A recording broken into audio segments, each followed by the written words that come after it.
science and the little observed and recognized science of metaphysics, I can decipher what they have gathered together by their observations, and then based on my expertise of studying the unseen realm and all the laws that govern the unseen realm, I can speak to you about how I have, through what I know, interpreted the data. Well, first and foremost, the science of genetics is another form of fragmentation of the study of the whole biospiritual body that we call the human being. More and more, as we advance in the study of man, humanity, we begin to fraction and fragment the physical temple into ever more microscopic venues. And we have come now to the phase of knowledge where man is now seen as an atomic structure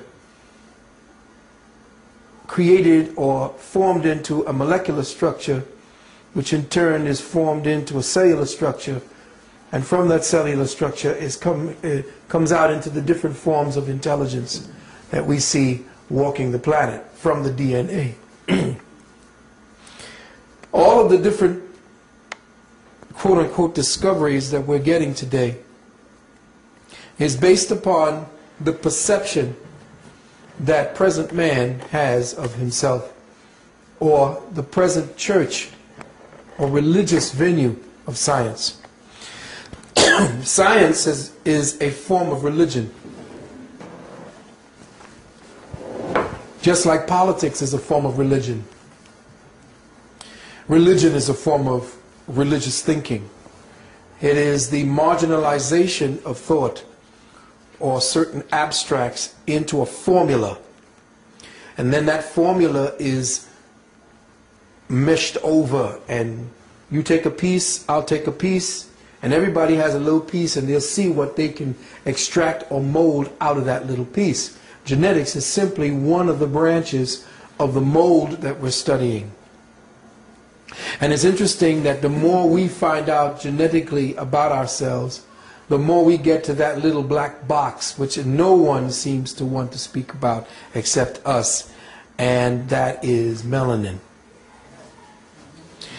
We speak about DNA because DNA is almost neutral in its context. Everything that has a biological basis has DNA.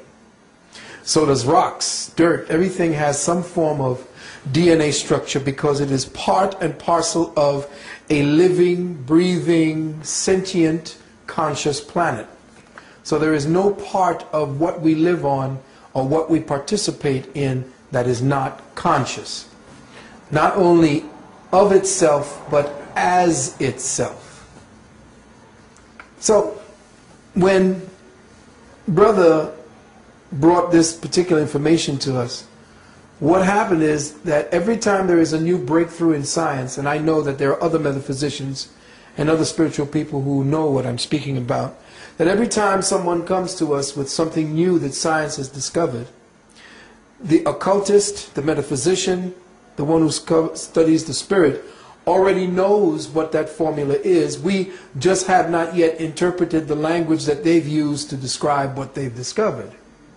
But once we get a chance to look at it for a while, we know, based upon the science of metaphysics and the study of the occult realms that our ancestors have studied, we know what they are touching upon and what they are looking through. So he may hide behind his codes, which probably, if you punch in the letters DNA, you probably get right to him. You have to see that his constant fractionalizing of life is based upon the way that he sees through the prism of his reality. He cannot see or abstractly understand and understand whole beings and whole things. The Caucasoid has a frame of reference that cannot see the wholeness of a thing. He may be able to describe the surface of it, but his ability to interface with that thing that he is observing, he does not have the mechanism, the crystalline mechanism necessary for him to access that. Or there are many who have crossed that line by studying ardently and religiously, quote unquote, and fervently with the dark-skinned masters, but they still do not engender the immediacy of the spirit. They have to describe it in abstract forms through their formulas and what they believe they see as we consciously move through ever-evolving stages in the spirit. So every time the spirit becomes more and more evident within each of us, he discovers a little something different or more about himself. But you see, we've already put that into capsulized form as peoples of color around the world through the way we dance, through the way we sing, through the instruments that we create in order to interface with that sound, light, frequency, and vibration that we call the Spirit of God. And I'm doing all of this before we condense into the particulars, because once we do the particulars, we're getting into the white frame of reference. And what I want to do now is to set the groundwork for how we must see and interface with the information. We as metaphysicians and occultists know that every time science discovers something, we know that it's them catching up to the metaphysician, catching up to the spiritualist, catching up to the occultist.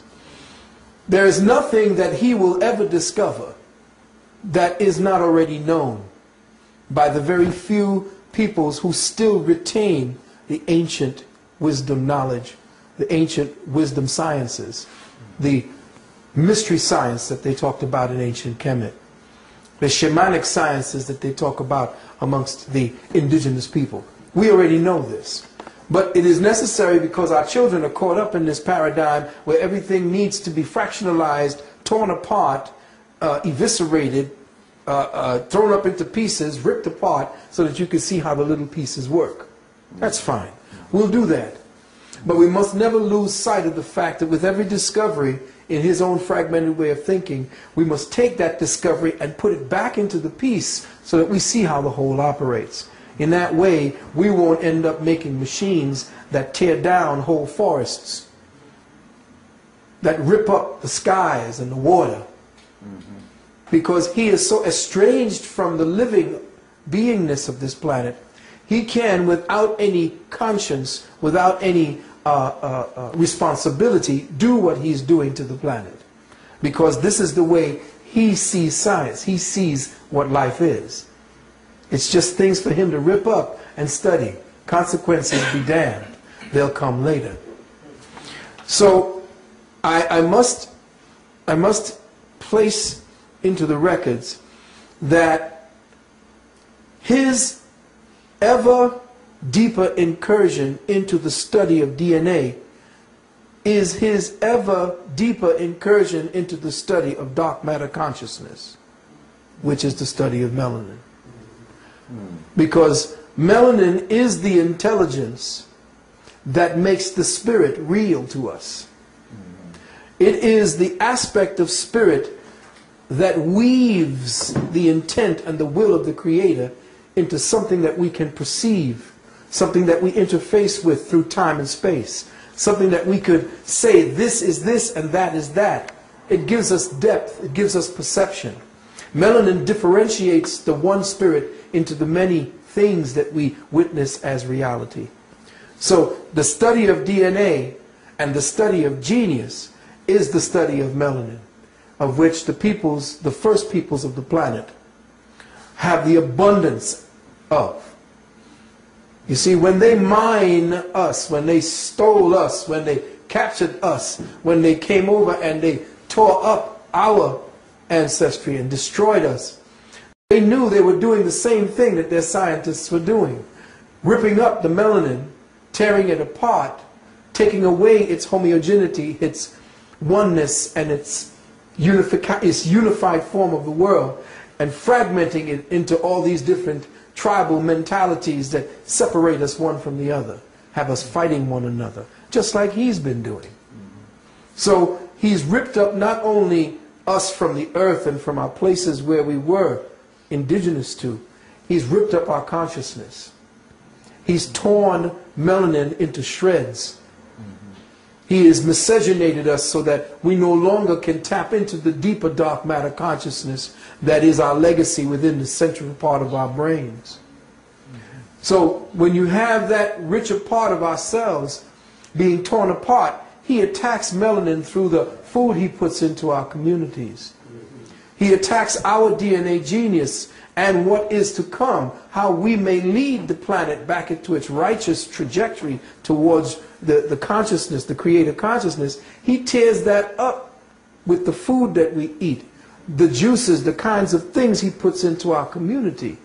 The air we breathe with the chemtrails that you see on a clear day, where clouds that don't look like clouds are up above, with planes spewing poisons like barium and aluminum and genetic material that are supposed to be entrained within your lung tissue to change and mutate you.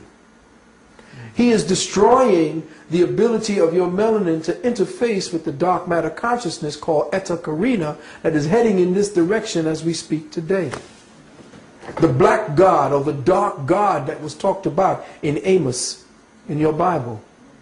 Because they said God is not the light, God is the darkness. They said the darkness was existence, and from the darkness came the light. Well, the darkness is returning, and it's making all the scientists afraid because it's about to give forth with a burst of light. Phosphine genius is about to burst forward. And they say that once it happens, the skies of our solar system, our galaxy, will not see any blackness for a period of 7 days. Now, these are written in the holy books, but these books were not holy books for us to bow down and worship to. These books were there for us to study as books of science set down by our ancestors, who spoke about melanin in the Bible, or what became the Bible that we read today. What became the Quran we read today, the Sefer Yetzirah, the Kabbalah, all of these different books that we read today have to do with the return of the darkness, which is the eternal womb, the triple black mother. And right now it's returning. But you see, our melanin, the genius, the DNA that we're about to speak about is fragmented. So I'm going to try and I'm going to attempt to put together certain things, and which is what I've done. When you asked me what it is that you wanted to speak about the 6-strand DNA series, the series, the six-strand DNA, the 6th day, I'm going to explain what that means, and the 9-strand DNA series, that has metaphysical ramifications way beyond what their science is revealing to them, or what their own contained mentality will allow them to understand. And this is where the metaphysician has to step in, and this is why Dr. Oyibo is not only so essential to the next phase of consciousness on this planet, but why he is feared by the present structure, the present church of Western scientific thought. So in listening to what it is that you wanted to speak about and hear is global distribution of the DNA series, this is nothing new. This was already known by most of the scientists, because there are books written by the early medical scientists who went to study African peoples, who went to study indigenous peoples to the lands south of the equator, where the people are darker and more richly melanated. And they wrote a series of medical books attesting to the difference between melanated peoples and white peoples, to the point where their apothecaries and their pharmacies created drugs differently because they had a specifically specialized effect on melanated peoples as opposed to white peoples. For instance, white peoples have more metal in their medicines than black people can tolerate. So they made most of their medicines so that they could not interface. They had to put more metal into them because the Caucasoid is so deficient of iron. Whereas peoples of color have a rich uplaying of dark iron. That's why you get your dark, black, richly melanated color, is because of the fact that your face and your body has laid up iron in it. But to see, the problem is you are like a earth without the plants and the soil and the flowers that grow from it. In other words, back in the days when you had a dark, rich, black earth color, you gave off a greenish, bluish hue. Like you can go today to Senegal and watch those brothers and sisters stand in that sun, and they are so black they shine blue. That's true. But people don't know what the secret to that kind of melanin means.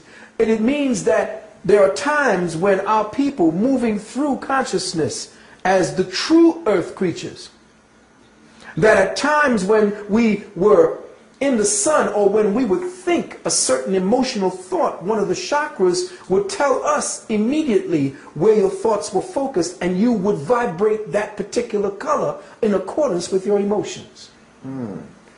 That's because you were in tune, and your melanin was not disjointed and fragmented. It was connected directly to the interlacing conduits that connected directly to your nervous system. And that nervous system, through its own conduits, connected directly to the etheric body that you had, which is called the breath form, which you commonly call the soul.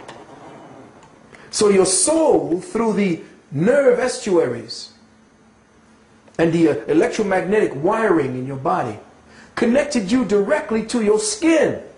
And the soul had its outward representation in the way that the molecules and the atoms formed you to imitate the triple blackness, because from the blackness came the light, but in order for the light to know itself, it had to be housed back in the blackness. You see, so what happens now, we don't understand what color is, we don't understand the science of melanin, what I call dark matter consciousness. And in thus doing it, we do things unconsciously in the spirit. That's why religion is such a, how do I say this?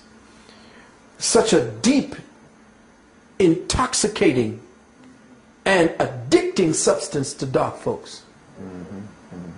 That is the #1 place where they can defer and deter the consciousness of black people by setting up a structure to intercept the true spirit. And the one structure that intercepts the true spirit is religion.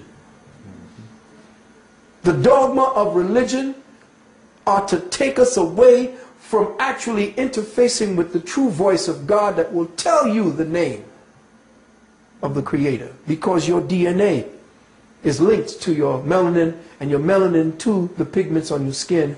And that's how you had all these different names for God. Not Jesus.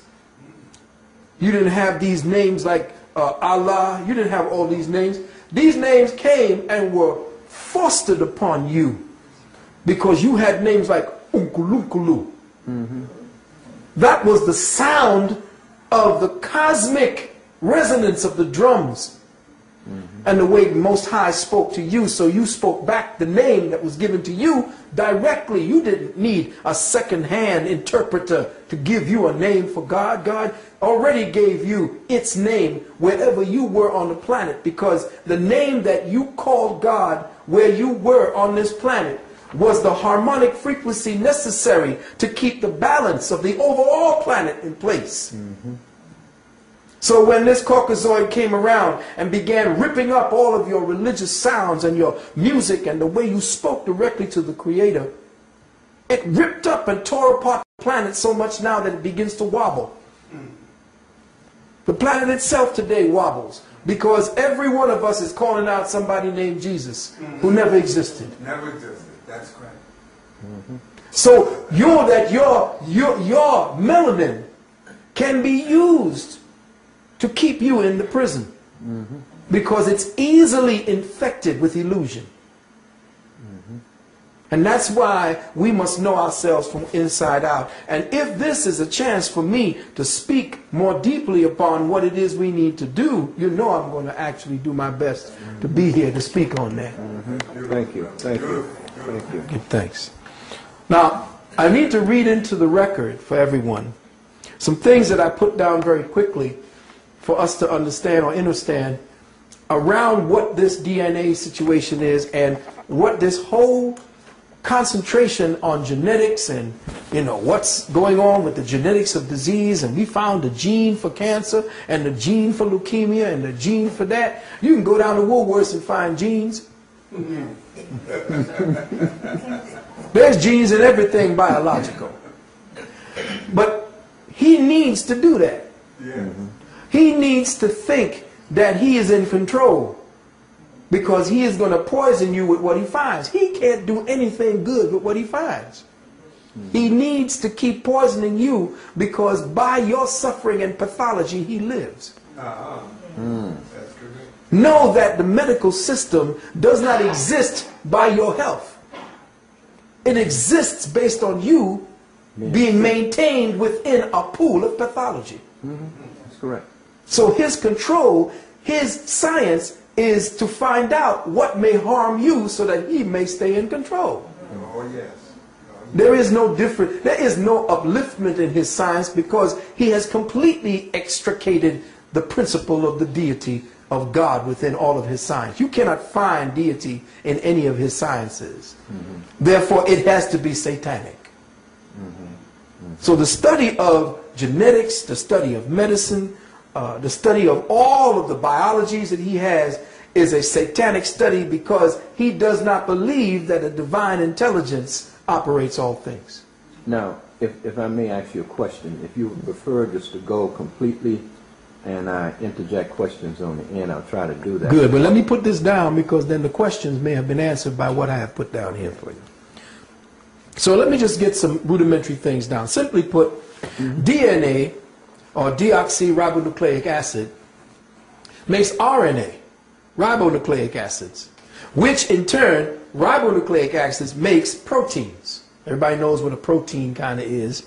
Proteins allow things that are called amino acids to be registered messengers. Okay, so I'll show you what I'm talking about when it comes down, say for instance, to the DNA helix. And we'll deal with the DNA helix like this, because this is the simplest waveform that we can see. This is not, let me just say this first. DNA is not what you think it is. This is simply an abstract model by what science has done to simplify what it is. Okay, that's all it is. So when they show you this fancy model with all these little things all over it, that's a clinical model, because they don't all look like this. DNA is simply a wave energy pattern crystallized into a gelatinous mold. Okay? And the reason why it seems like this is because we're stuck. And I'm going to get into that. So DNA makes RNA, RNA makes proteins, and proteins allow the amino acids to be the registered messengers. Each amino acid is different and thus has a different geometric shape specific to its duty. So amino acids are little messengers that attach themselves along the DNA. And I'm doing it extremely simplistic, because if you get in contact with this guy, he will start getting into the church of his own scientific churches. Huge amount of gobbledygook that simply doesn't do anything, because it's their own language. It's their own way of estranging you from what's going on inside of you. So, each amino is a microprocessor. A microprocessor of light signature frequencies. Okay? So, when you eat, or when you breathe in, or when you drink water, or when you take in anything that's real food, the breaking down of substances, especially the stuff that you breathe, essentially comes from what your environment gives to you in the form of the breath. So as you breathe in or as you eat in, certain things become digested, not only in the lungs, but in the stomach and everywhere around you. Even knowledge and the sitting and learning is a form of digestion, which creates a certain type of etheric amino acid that is not yet detected by them. That's correct. Okay, so I already jumped you forward maybe 10 years to what they're going to discover somewhere down the line. But when you breathe in, your alveoli in your lungs acts as condensers and compressors of cosmic solar material that is in the air that you breathe.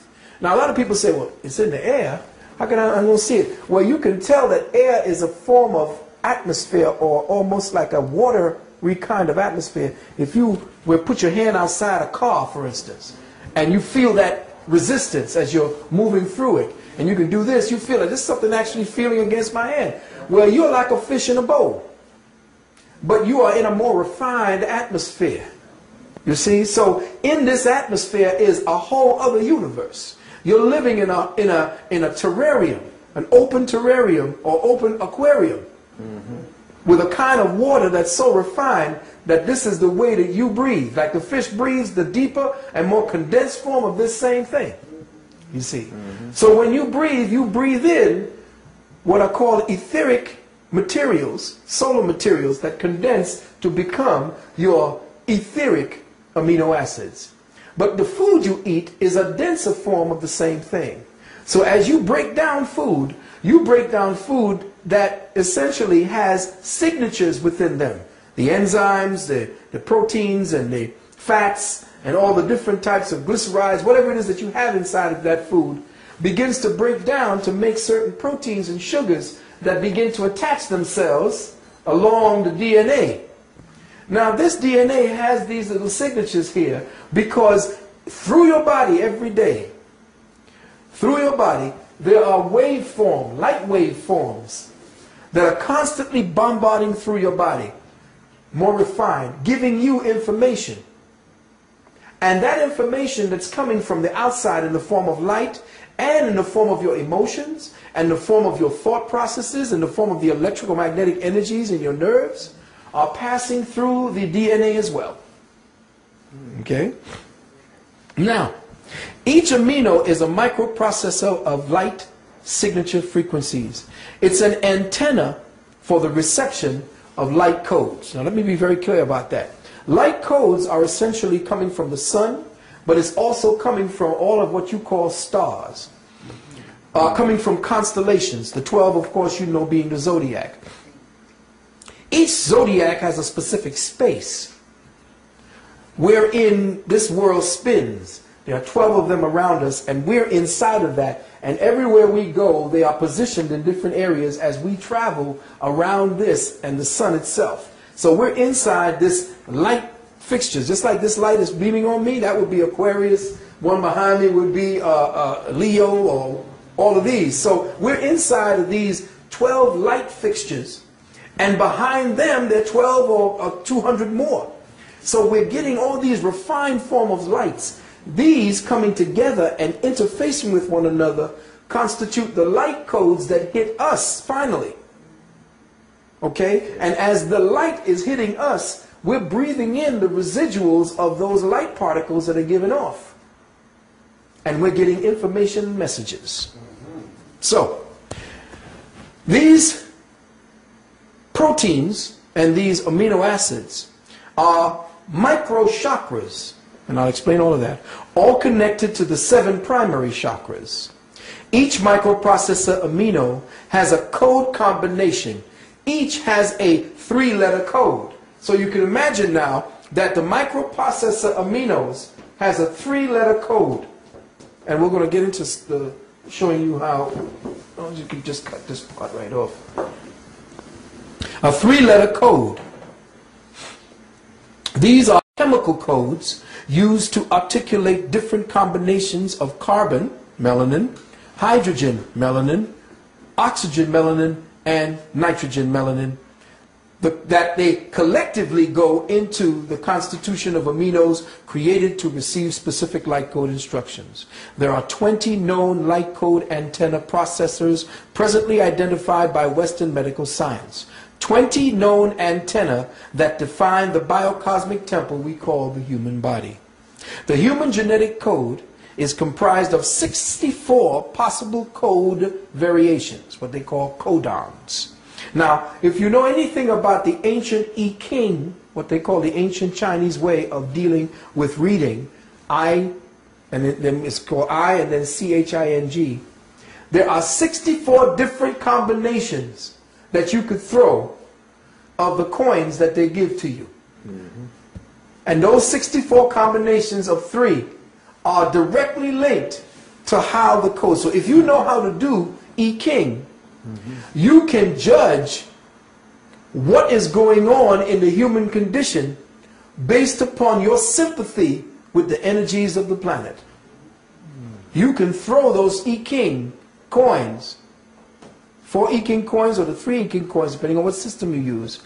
You can throw those I Ching coins and read what's happening to you and interface, because all 64 possibilities have a code next to them that our ancient ancestors wrote down. Okay? And they're linked to the so-called DNA. Now, the human genetic code is comprised of 64 possible code variations. It is these 64 variations that represent the limit or the wall of our perception for Western science. And this 64 code variations that I explained is to the Western science a complete mystery. There is nothing beyond it, because the present perception of humanity and science cannot go beyond the 64 coded wall. It's like 64 bricks to this particular wall that they cannot see beyond. The mystery is that there are 64 possibilities, but only 20 light code antenna keys turned on and are in working order. So, if we know that there are only 20 possible variations within the chemical codes for aminos, and there are 64 possible code variations, it means that 44 code variations that would then link us up to a higher reality within ourselves are missing.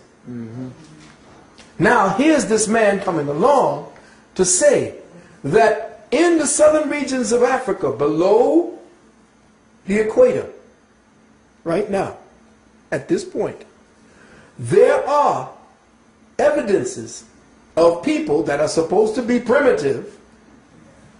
Primitive meaning first, but to them, primitive meaning idiotic and savage. But not understanding that these people hold on to the primary code keys that humanity had when they first fell out of spirit. If they found 9, understand that there are 3 that's only missing from them and 6 missing from them, because the first stages of being able to climb out of the present perceptual paradigm is to link up to the 12 DNA series. He only got to 9. And we're going to explain what that means. So here we have a problem with the amino sequence. Let's just use one amino acid, the amino acid leucine. L-E-U-C-I-N-E. Now, the amino acid leucine reveals something very deeply in us. I mean, it shows something that they have found out in us. And it shows something that we as metaphysicians have been trying to tell people for a long time. The occultists, the shamans have been telling people, we are locked down. We can't see beyond the present perception because we have refused to release it.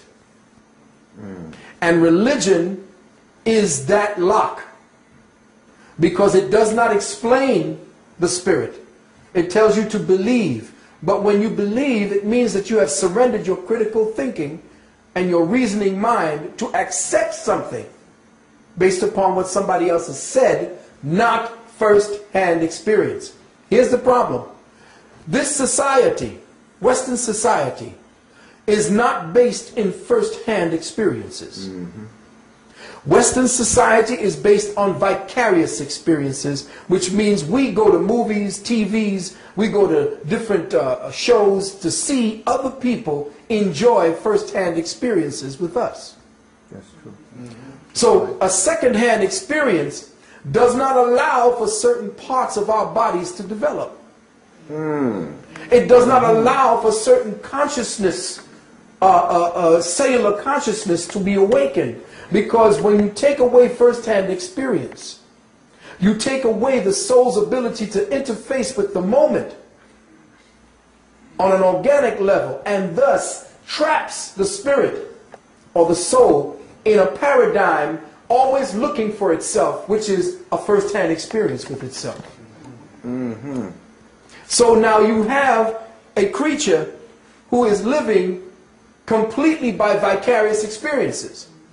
Okay, go to church, come to the preacher will strike up the band's music tells you sing these songs trigger a vicarious experience in you. You now, based on the programming, are told that Jesus is doing that to you, but you're doing it to yourself. Correct. And you've accepted the programming that somebody is doing this for you. I'm feeling Jesus because why? The preacher says that that feeling that you're feeling while you're in this place is Jesus. But you don't understand that he is using your own spirituality, your own inheritance of the Spirit. That's correct. And spending your inheritance by keeping you high on ignorance. Okay. So understand now that what I'm trying to say is that at this present time, the present amino acid structure that science is studying is simply based upon a vehicle that is stuck in its own ignorance. As soon as you awaken this vehicle, this entity creature, all of these codes will change. In the twinkling of an eye, didn't the Bible say? That's correct. But you can't do that if you keep the eyes blind and the twinkle out of them. That's right. Yes. See? And the knowledge of oneself puts the twinkle back into one's eyes. But understand this. Now, the aminoleucine looks like this. UUA. These are the way that they are set up in sequence. UUA, UUG, and these are the way the proteins are set up. The protein aminos are set up. CUU, CUC, CUA, and CUG. Now, if you're looking at it, we have 6 completely different chemical combinations, but they all still add up. These 6 different completely chemical combinations.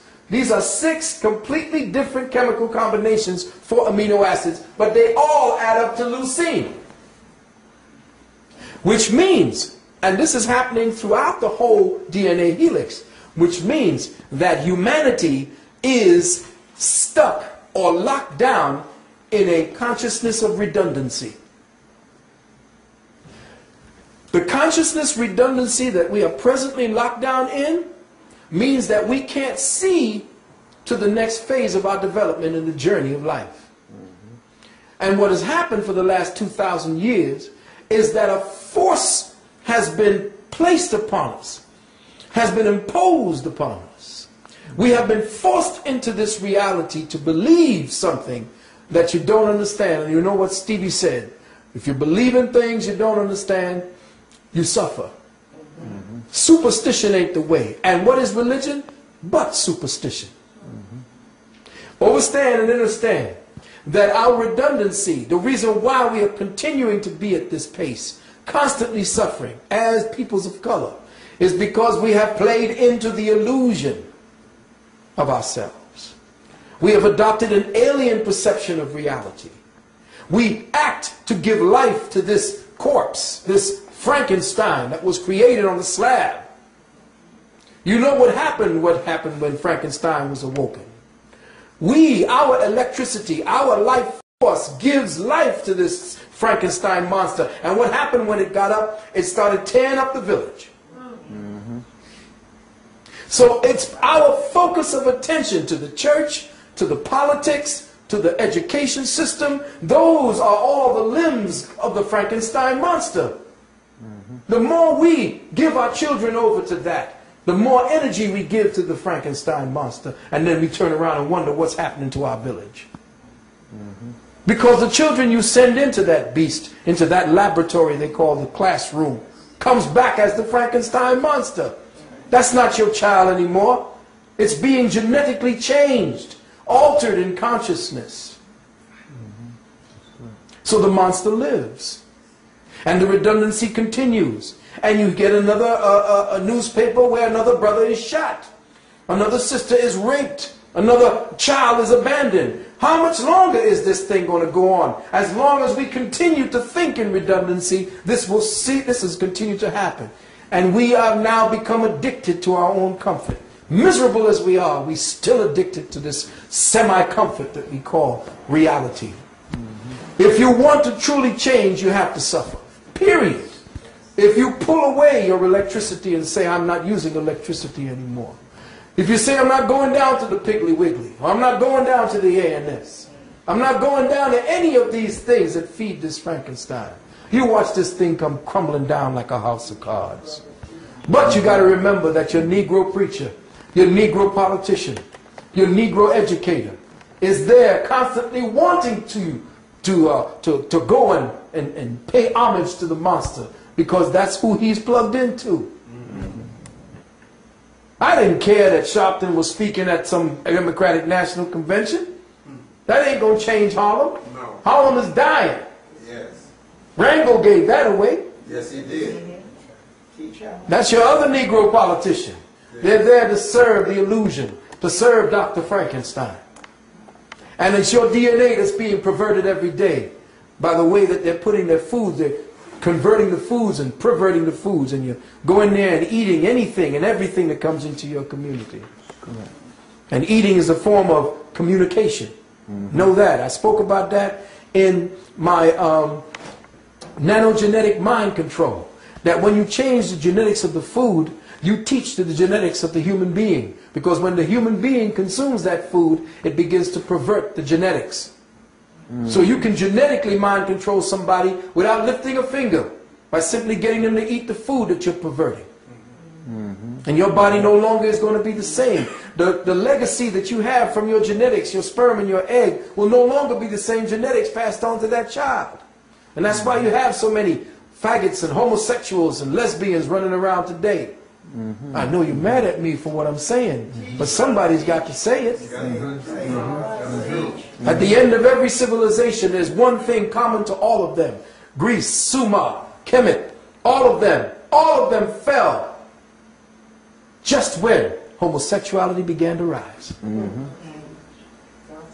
Go back to all of your histories and see if I'm lying.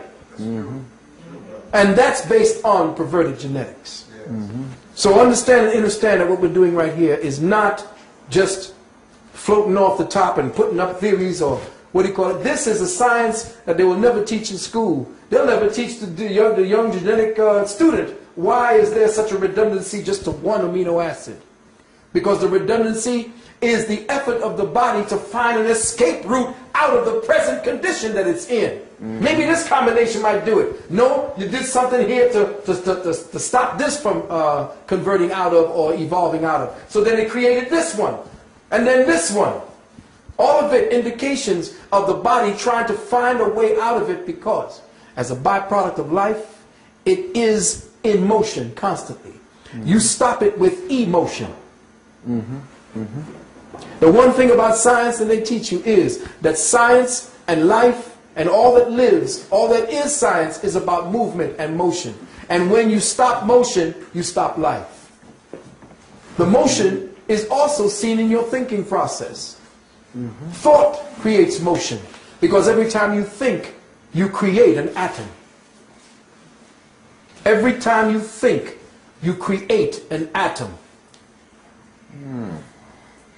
See, they don't give you that in school because they, as a child of the Creator, it means that you are a creator. And as a creator, the first thing created, as you will see by that genius, Dr. Oyibo, was the atum. The one thing. The one thing represented as the all. So if you are the one thing in the many, then the one thing is within you, and every time you express, you will always express the one thing. The illusion is that it's many, but it's not. It's the one thing that begins to take on the personality of the many. You see, so this is just by studying it, redundancy, if you do not know why there are so many different variations just to make up one amino acid. It is said that the light code frequencies of the star cluster constellation, now listen carefully, here's a little something for them to go run and tell. In the book called the Enoch, the Book of Enoch, which was written by this white man named J.J. Hurtak, with financing from the Rockefeller Foundation. This book I read about 10, 15 years ago. Powerful book, but none of my brothers and sisters could understand it. I didn't even understand it, but I kept reading it. And there were some things in there that I know they know what's going on. They've studied our information. He says he got it from Enoch, which gave him, you know, white folks got this thing where they want to pretend that they didn't get it from us. So they got it from some spirit that gave it to them. Yeah. That's that New Age bullshit. They like to tell you somebody else told them, oh, well, who was it? Oh, it was a spirit that talked to me at night, and Enoch said. Well, hell, Enoch was black. So you can't get away from that. So in it, trying to remember what he was saying, I put this down. I says, the light code frequency of a star cluster known as Alpha Draconis represents the star grid system program that is entropic in nature. Entropic means that it sucks energy, that it leaves a void of energy, that causes certain energies to want to come to it. But it's entropic, it sucks the life force out of you. Like, you know, sometimes you get close to certain Caucasians, if you're around too much, you wonder why you're feeling tired. Or when you're around certain people, not just Caucasians, because there's a bunch of Negroes out there that be sucking your life force too. But there is a vampiric energy that creates an entropic feeling in you because you're feeding something that they lack. See what I'm saying? So there is right now a huge entropic energy called Alpha Draconis. And now the ancestors spoke deeply about this, because they spoke about being devoured by the dragon. Alpha Draconis. Okay? But that Alpha Draconis essentially is a star constellation that sucks consciousness. Okay? That's how it feeds. Now, as a result, it is said to devour all consciousness potential and keep planispheres like Earth chained or locked into the entropy of singular sun systems. In other words, we had, at another time, back 30 years ago, you know, you were there taping this, people thought we was crazy. There were at least two suns in our star system. One that was magnetic, one that was electric. Problem is, the other one got knocked out of our field of vision, and it turns when we turn. So we don't see it. And that's why they've been sending all these things to the sun. And sometimes we're not seeing our sun. You see what I'm saying? Yeah. So at this point right now, we're looking at the sun, and where we are in conjunction with the sun, if it's a singular sun, it causes problems for us. This is an electrical sun, and it causes some deep problems for us. So now, the singular sun system causes consciousness to be, depreciated. This causes the collective consciousness signal bands of our species consciousness, because as a collective species, as we think and as we are emoting, we create an energy field that is not only of our own singular one, that is like our aura, but it collectively coats the earth. So all of the billions and billions of people thinking and feeling sets up an energy grid around the planet. That's correct. Okay? Now that energy grid around the planet is being devoured when we get into certain like certain times of the year, or certain areas where you begin to start seeing the effects of that with people at war, people killing one another, people getting angry, getting shot, things like that. It's when your higher consciousness just turns down to the lower, and the dragon begins to devour all of your higher energy consciousness. As humans, we are trapped, as a result, in the 7 harmonic field of star evolution, the 7th harmonic field of star evolution. The Dravidians called this particular star harmonic evolution Darvana, D-A-R-V-N-A, or D-A-R-V-N-A, Darvana Ratri. Darvana Ratri. This particular entropic energy is what is called, Darvana Ratri is called the night of frustration. This is when the earth goes into a specific star cluster and everything on the planet begins to become depressed. Whole species like animals, you see elephants. Why are elephants going into tar pits and just dying out? Why are species dying out at 6 and 7 and 10 times? Why are whales washing up on shore? They are feeling the frustration of the planet. And this Caucasoid is part of that energy frustration that we are exhibiting, that we are being participated in. We are participating, but we are being participated against our will. We just happen to come back at a time when everything is being flushed down the toilet. But there are some amongst us who are here who are actually seeing the days and the times, tabulating it, and are growing our soul as a result.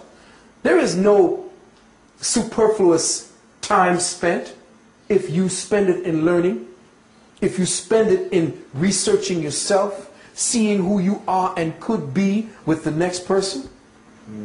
Because your soul is growing in light. You are energizing that field that you represent individually. So if the world were to blow up tomorrow, physically, your psycho-spiritual self, the soul energy, would have retained the experience, though you may not have retained the language. And that experience will find the language that allows it to express itself in another life. So it never is lost. So when people come to you and say, live fast, die young, make a pretty corpse, that don't make no sense. That's a fool. You see. So every day that you have the chance, study. And study thyself. Every morning you wake up, look in the mirror. And what do you see to you? Because the one looking in the mirror is the student. The teacher is the reflection. And that's the secret behind how the Creator created. You see, the Creator is the student. And you, by your actions and the things that you do every day, what you perceive and receive by experience, the Creator receives in turn. So you have a job to do. You are the teacher of the Creator. And some people say, well, how can you blaspheme? We are here to serve the Creator. No. The Creator serves us so that we may be better and better, so that it may be served in return. It can't know a damn thing if it's pushing you down or telling you you damn forever in hell. Oh shit, I might as well just go ahead. You allow me to do this. If I can do everything that I want to do, why not do everything I want to do? Now you're going to damn me for it? That's the myopic thinking of a prison planet mentality. And that's why our DNA is so frustrated at this time. Now, this night of frustration is the present harmonic field that traps the planetary intelligence of man so that he cannot get behind or beyond the present sevenfold nature of cycles and changes on this planet. Man is chained through his inactive DNA to Earth's geometric cycles. Let me say that again. Man is chained to his DNA through the inactive cycles. That's right. To his inactive DNA. In other words, the DNA that is not alive, out of the 6 to the 9, that DNA represents what keeps him entropically chained to the physical planet and to this reality. That's why they call it gravity. Why do they call it gravity? Because it's essentially a grave. That's what it does. It pulls you in. Life is entropic in its nature, but the spark of the Creator is what moves it forward.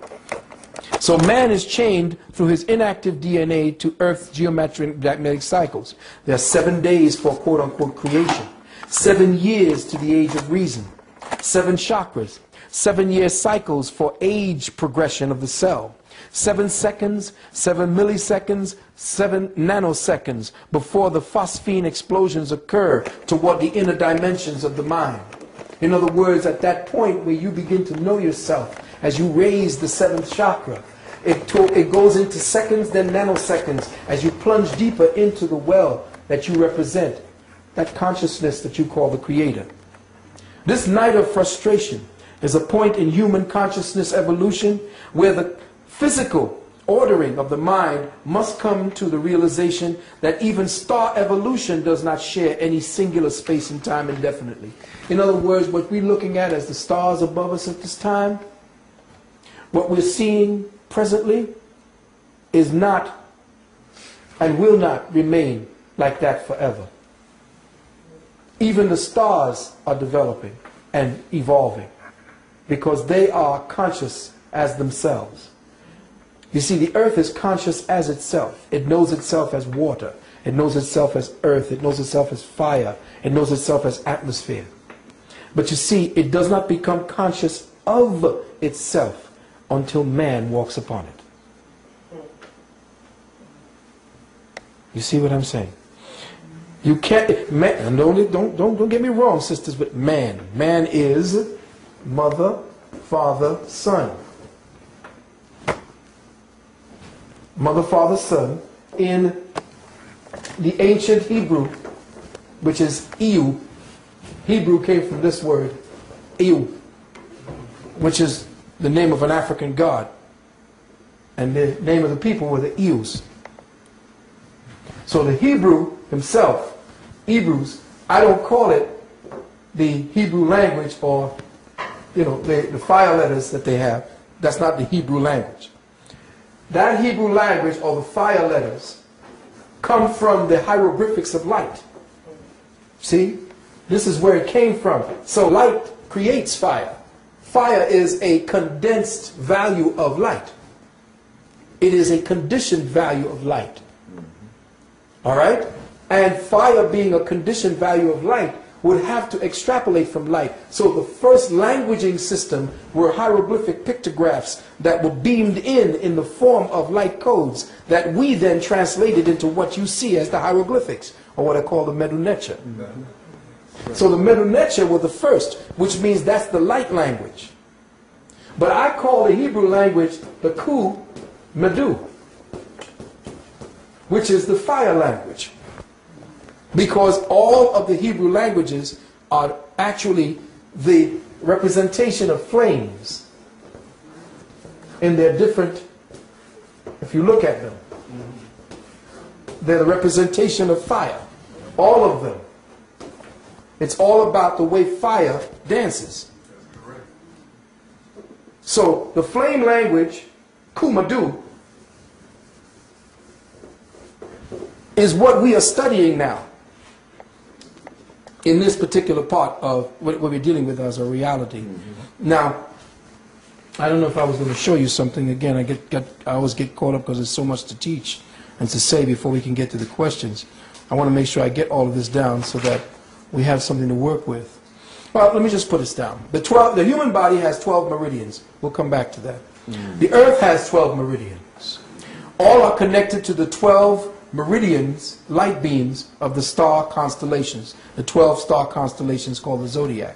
All of the 12 star constellations, all of the 12 meridians of the earth and the 12 meridians of humanity are interconnected to form new thresholds of awareness. That means how they interplay one with the other can provide the doorway for humanity to come out of the present perception and into another reality. Their interplay can be seen in the form of helical energy patterns that match the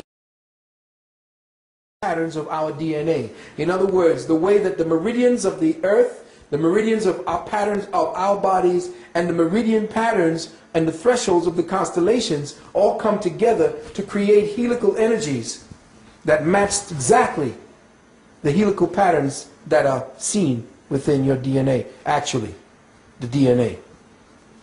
The human vehicle has 12 awareness meridians of light, all connected to the archetypal seed cell. Now this is the secret. And this is what they'll never teach you. The human vehicle has 12 awareness meridians. That's what the acupuncturist is moving when they stick the needles into you to move the energies around.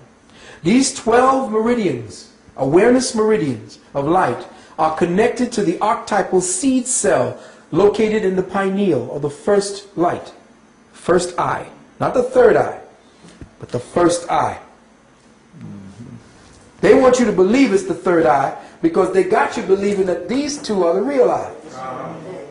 These two eyes are the eyes simply to diffract light wave patterns into forms of solidity so that you can perceive a reality.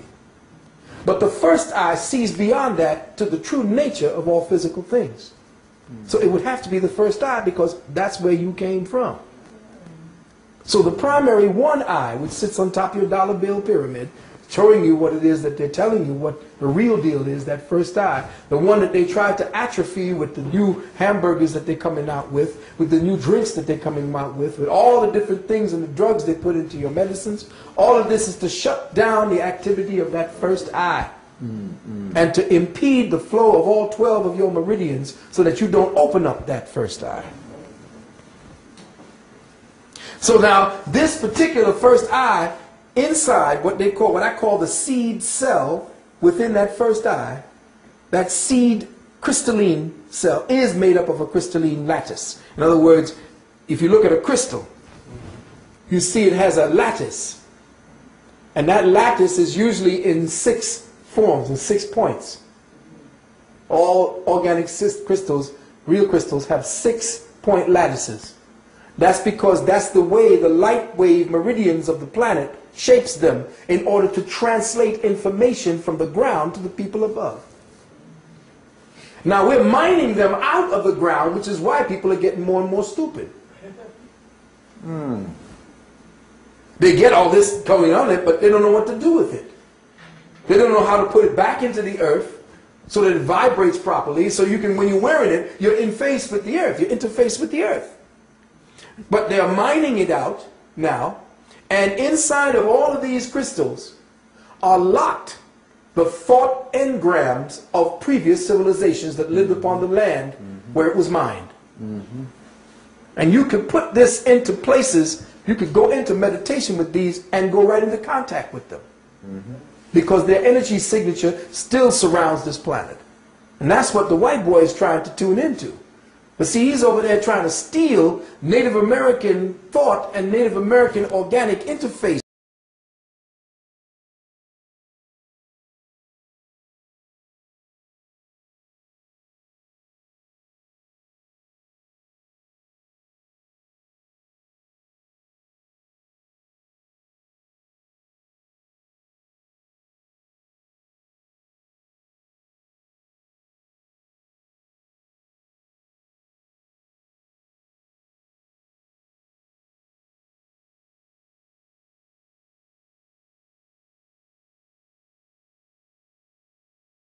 Able to very articulately see what you say and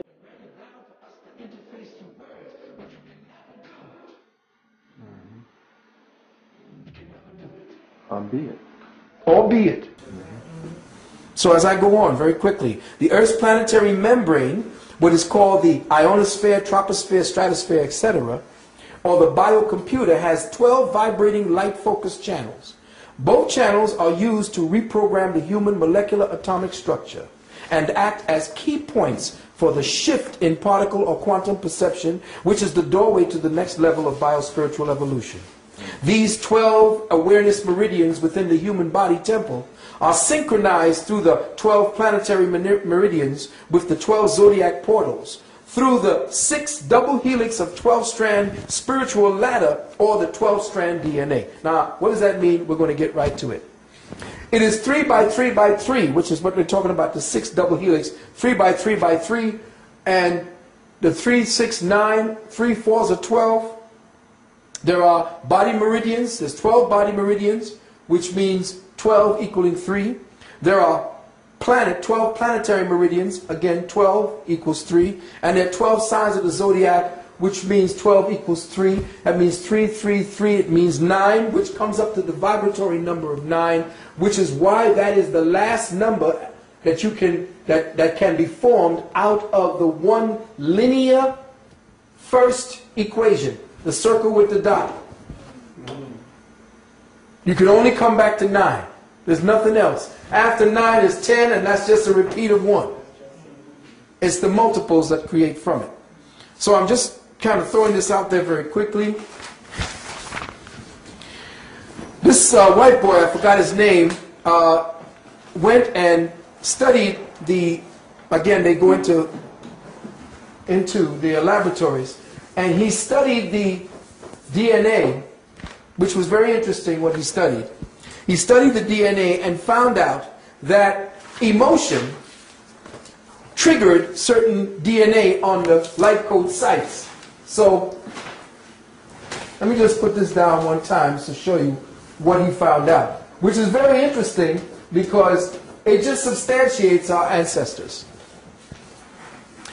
This is DNA, for instance. Okay, we're all okay, we're on the same page. We'll say this is DNA. Now, let's just, for simplistic sake, let's just put this way. Okay? Let's just do this. On this DNA, we have a series of amino acid proteins. And again, these little amino acid proteins have different little shapes. You know, one may have bunny ears, another one may have little arms. You know, they have little shapes, little crystalline shapes that are their own. But they are based upon the temperaments that you share right now. So you create the proteins and the amino acids based upon the mentality that you carry. Yes.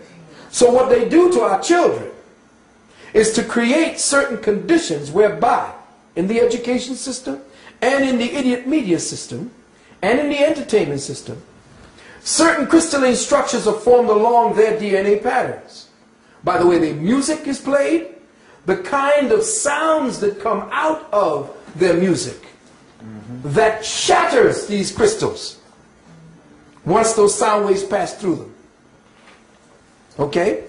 Now, we say that we have a kind of light code sequencing site of an emotion. When an emotion happens, depending on the type of emotion you have, it will dictate how many of these aminos are touched. And thus, when the wave signature of the DNA of the emotion touches certain amino acids along the site of the DNA, it teaches the DNA what that emotion is supposed to do and how that emotion is supposed to translate as the physical body. So, if the emotion, they found out in the laboratory that if the emotion is made up of fear, and look what's happening today. They found out that if the emotion is made up of fear, the wave signature is very broad and hardly touches any of the crystals, of the amino acid crystals. But if the waveform is energized through an empathetic energy that they call love, that the waveform is so dense that it touches damn near every one of the crystals along the DNA strand, which then translates to an evolving being. Because along this waveband signature, which is more densely collected, you have more information.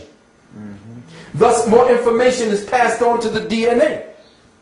And when the DNA has more information, that person is now tapping into the very genius that he is trying to seek. Now, what has differentiated these people? 9 times out of 10, these people ain't educated. And the people that they went to find the samples from ain't yet hooked up into Western civilization.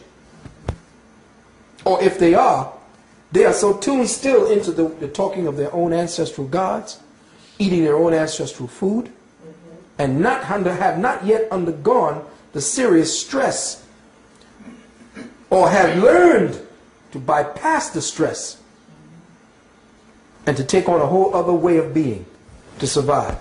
But in them is contained the treasury. This is the Fort Knox of the human genome system, according to him. So now he has to find out, what is it that these people have that we Caucasoids don't have? There it is. And you will see now that coming out of Europe, there are going to be new potions and pills to turn white people black. It's getting ready to happen. You're going to watch it. They already got them. In fact, there was a movie out called Black Like Me. And they had an experimental pill that Richard Whitmark used. Not Richard Whitmark. What was his name? No, it wasn't Richard Whitmark. Richard Whitmark was that skinny dude. It's the other round white boy who played it. Yeah, with the gray eye. William Bendix or something like that. You know who I'm talking about, right? Heavyset dude.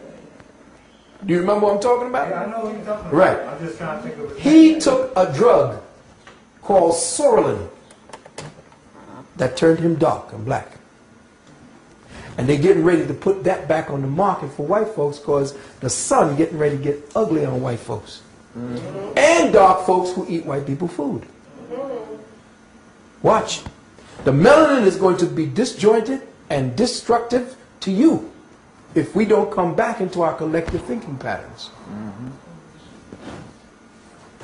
From that scenario that you were saying, which is great, will even taking that pill, will it affect the chemical combinations?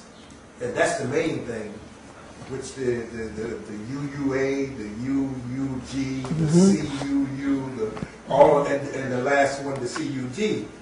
With that pill that they get, their combination still won't be as vast, I don't think. Well, see, what you're hitting it on the point right now. All he can do is drug himself into some kind of similarity. Yes. See, he can't be it. He can only be similar to it. He has to flow back into the dark mother consciousness, which is why you see him paired with all these black women on TV. Now that DNA, which is the deoxynucleic acid. Yeah, deoxyribonucleic acid, yes. Will it affect us in some way, or could we tap into this thing more? Well, what they have found is that the bloodstream of the black man and the black woman has incredible variations and differences than the white man. First of all, it's thicker. Yes. And it has a lot more red corpuscles, red blood cells, which means that we are older by means of us having more generated cycles of incarnation. You see, the more denser your bloodstream and the more denser your red blood cell or your cellular network, the older you are in consciousness. Well, you just answered something for me. I was going to the doctor they were giving me hydroxyurea. My blood cells are very, very rich, very rich. And they give me the hydroxyurea to thin it. Yeah, exactly. Bring it down. Right. Now, what is that? Detrimental? Yes, it is. Oh, it really is? Yeah, because you see, what you've done now is you thin the messengers to your melanin on your skin. And what's happening is you thin the oxygen necessary to keep that melanin alive. And what's happening is the foods that you're eating is causing your melanin, your blood, to become mucosized, which causes a stagnation in it, which then further complicates it for dark folks. And it eats up your copper, which causes problems in your heart. You see what I'm saying? We have a whole other kind of... Now me, I'm mixed. I got the damn Spaniards, you know, and what do you call them, French. Went down and messed with my Caribbean ancestry down there. So I got the mixture of them. And so what happens is you have to be very, very careful.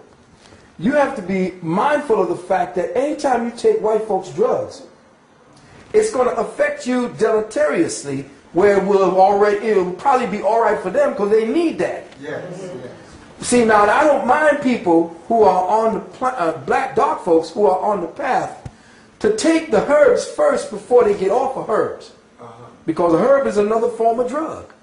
And our ancestors, until we learn that our ancestors only used the herb because it was a time of great stress and cataclysm. And we used it as a way to ameliorate pain and suffering. But we never used the herb itself. That's something over the last, say, 15,000, 20,000 years. That's when we started using it, because the earth was wobbling all around and the temperature was crazy. Everything was nuts, you see. And so we fell from that pristine time when the earth was spinning at the perfect centrifugal force that created a certain type of climate that was perfect. We didn't even need clothes. There was no modesty. We got modesty because we got crazy. We just listened to this white man that said, "You naked." What do you mean naked? What's that? I got what I came here with. You see. But of course, during the time that we had to protect ourselves against a seriously pathological sun, we had to put on, you know, the ancient ancestral gods, or what they call the Natchez, taught us how to clothe ourselves for protection. That's why you see the ancestral women cover themselves completely, because, I say this to you again, women are the most susceptible to climatic changes and traumatic changes in the climate. And that if you sisters are dressing all sick and crazy with crotch cutter pants all up into your yoni, dressing with your body and your shoulders all out, that means you done got yanged out. That means you got more testosterone in you, which means your genetics are perverted. See, when the women are dressing to the point where they can have a crotch cutter set of pants that's rubbing up directly against the yoni and separating the yoni and rubbing up against that delicate spot, and they don't feel nothing, they have become yang. Because that's for men. Men are the ones who need pants. Not because we just going to put it on for style. It's because pants afford us the best way to get rid of the extra heat that we make. Pants causes heat to be deflected from the body. Whereas the skirt, if used in layers, like your ancestors did, keeps heat trapped within the layers of the skirt. That's right. Now you can use the pants under the skirt if it's real cold and you're living in them crazy climates that you got to keep changing. Yeah, but your ancestors wrapped herself. She didn't wear bras because at the time the sun wasn't crazy and the atmosphere wasn't crazy. Therefore the people weren't crazy. Therefore the body was not just something to lust after. That's another form of sickness. Yes, yes, it is. So the sisters have to learn that her body and the way she treats it is the way the legacy that comes from that womb will be. If the woman is, and this is something that I'm definitely getting fighting from the brothers and sisters, if the sisters do not understand that their bodies dictate what's going to happen to the next generation, whether it's going to be insane or not, they will see that if they don't change and teach their daughters and their children, especially the girls, that there are certain things that they cannot do. I don't give a damn what the style is, because this European is setting the style trends for our young girls. Not us. That's correct. And they're dressing our children. Yes. And I know they say I'm crazy, but it isn't that I hate women, and I wish y'all stop that. I don't hate women. That's stupid. Why would I want to help sisters if I hate them? Let me just say this, because we could get back to the DNA, but this is very important. Even what the Arabs use is plagiarized and ripped off from African women or women of color, because the covering of the nose by what they call the exercise of purdah where the women covered themselves, was a way to protect herself in poisonous environments, especially when she walked amongst men. What does that mean? When women walk amongst men, women who are real women, sensitive women, women of childbearing age, there is a specific pheromone given off by men because we're electrically charged. And those pheromones are actually signatures that can be read because scientists have taken infrared and all kinds of different light spectrums and have pointed it at animals that are in heat, and the pheromones are kicking off in different colors. And if that's the case, then men give off through their scent especially certain particulate scent molecules that are breathed in by the woman. When she breathes that in, if she's a sensitive woman, boom, she starts ovulating. But we think that at the time, of course, we got the crazy Arabs taking it, who want to conquer, and what do you call it? And the women now are being used and abused based upon something that the women did in order to protect themselves when walking amongst men. If they're not amongst their husbands, they cover. Not because they cover for modesty or the man don't want to see her face. That was nonsense. They covered because the men gave off a certain odor, especially when she was pregnant. She would never go walking amongst men or working with men when she was pregnant. Because you breathing in his signatures changes the genetic structure and signature of your baby.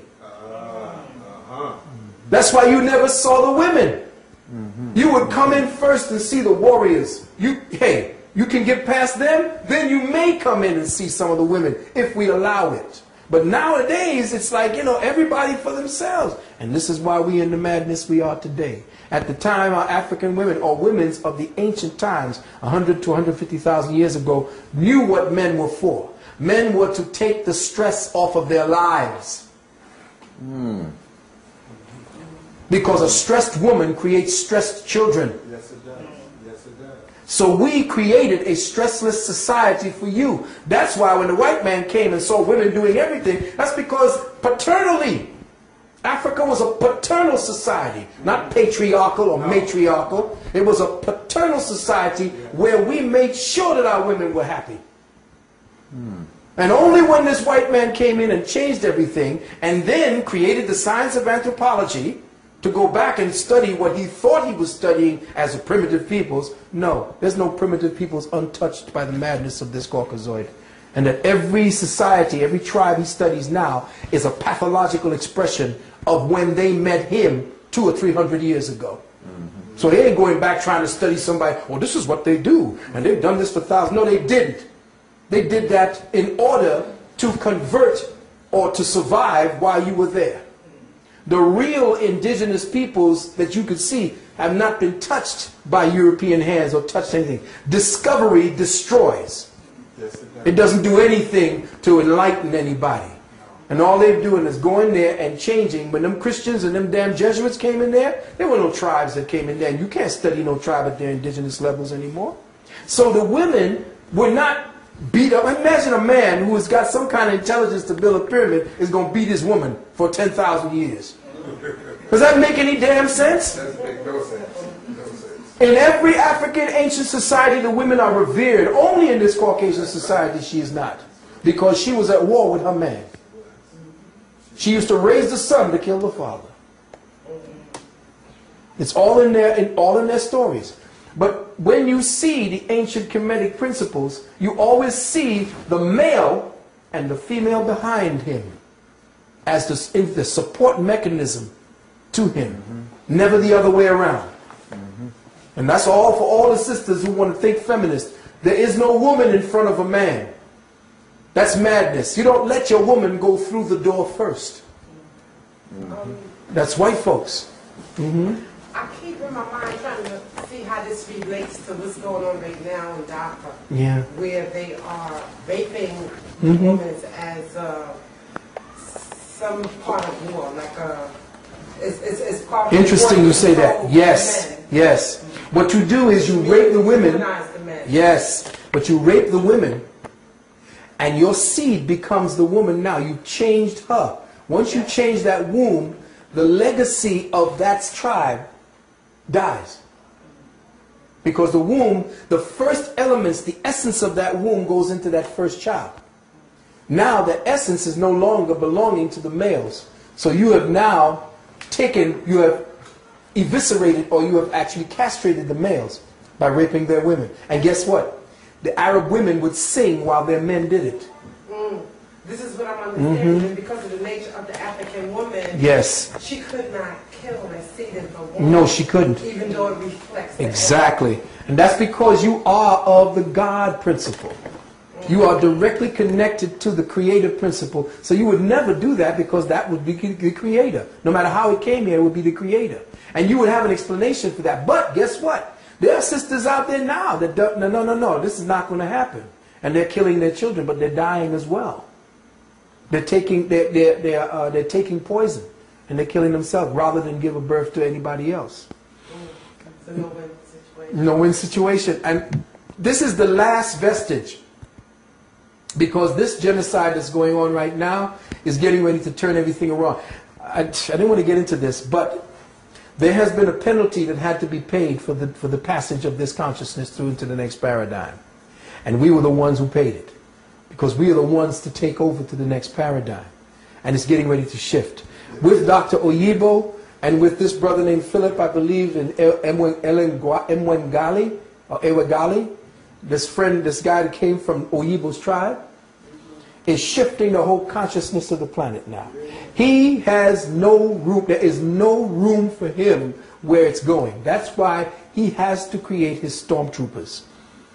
This is why the Star Wars trilogy was written, to show you where we're going back to. And you're going to see him walk in the streets today. Which is why the same genocide that you're speaking about going on in Sudan, in Darfur, is going on right here now. You see it happening. Can you repeat that? Okay. The same. Hold on 1 second.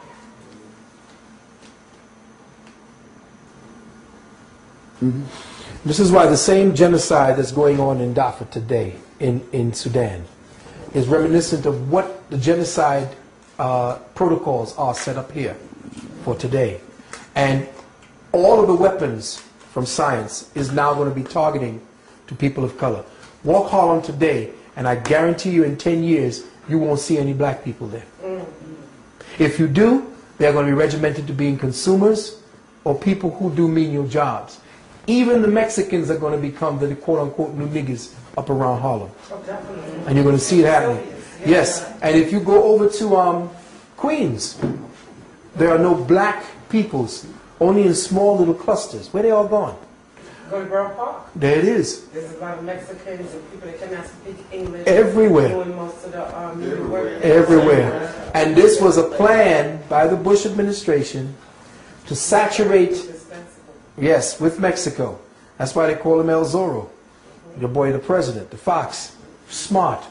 He just opened up, and they opened up the borders, because remember, he got the boy, Bush, he's got the Spanish blood in him. Spanish nobility. Yes. Spanish nobility. And they know what they're doing by putting them in, because these people do nothing for me. They need new niggas. They don't have to ship them over in boats no more. They just have to open the borders. In California, Texas, Florida, all it's Mexico anyway. Hey, coming down from Canada. It's the same way. They're going into Canada. You see, and they are stopping Africans. They have a kind of a quota system for Africans and for Haitians, because they know what they have to do. Right? The genetics. It's the genetics. And they don't call them Spanish. They don't call them, quote-unquote, Indians. They call them Hispanics. Now, Hispanic is just another name genetically for white. Yes. Yes. The word Hispanic translates to mean white. Yes. That's right. If you look at the sheets, okay, white with Hispanic, black with white. They don't have pure white wasp anymore on those, what do you call the forms? The census forms.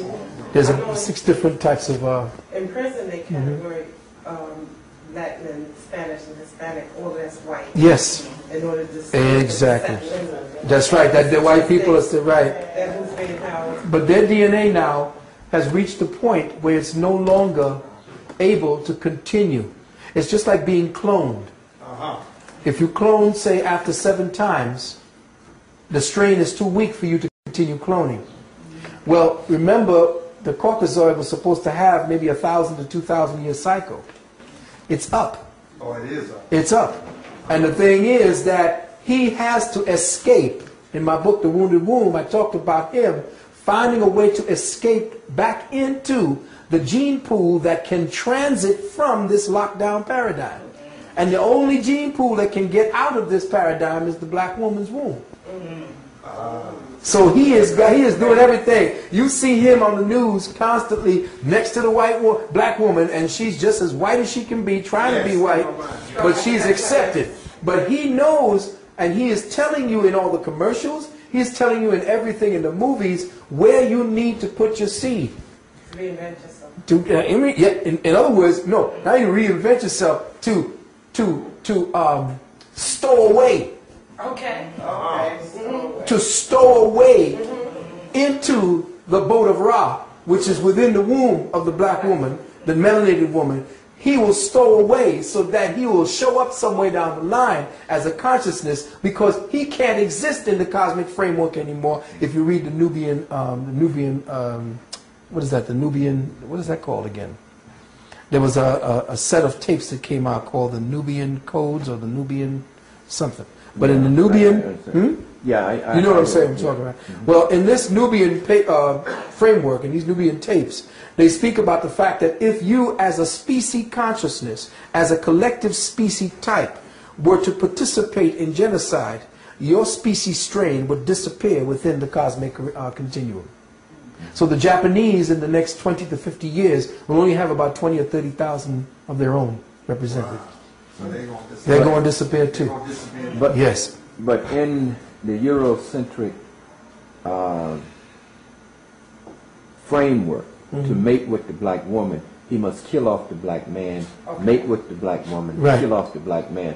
So you need to speak to that too. Well, yeah. What he has to do. The sisters are going along with it. Yes, they are. But again, remember, and this is no aspersion to the feminine principle, because we have a very intelligent or very studied female class amongst us, and they take what they have studied in school and factor that into what they believe to be reality.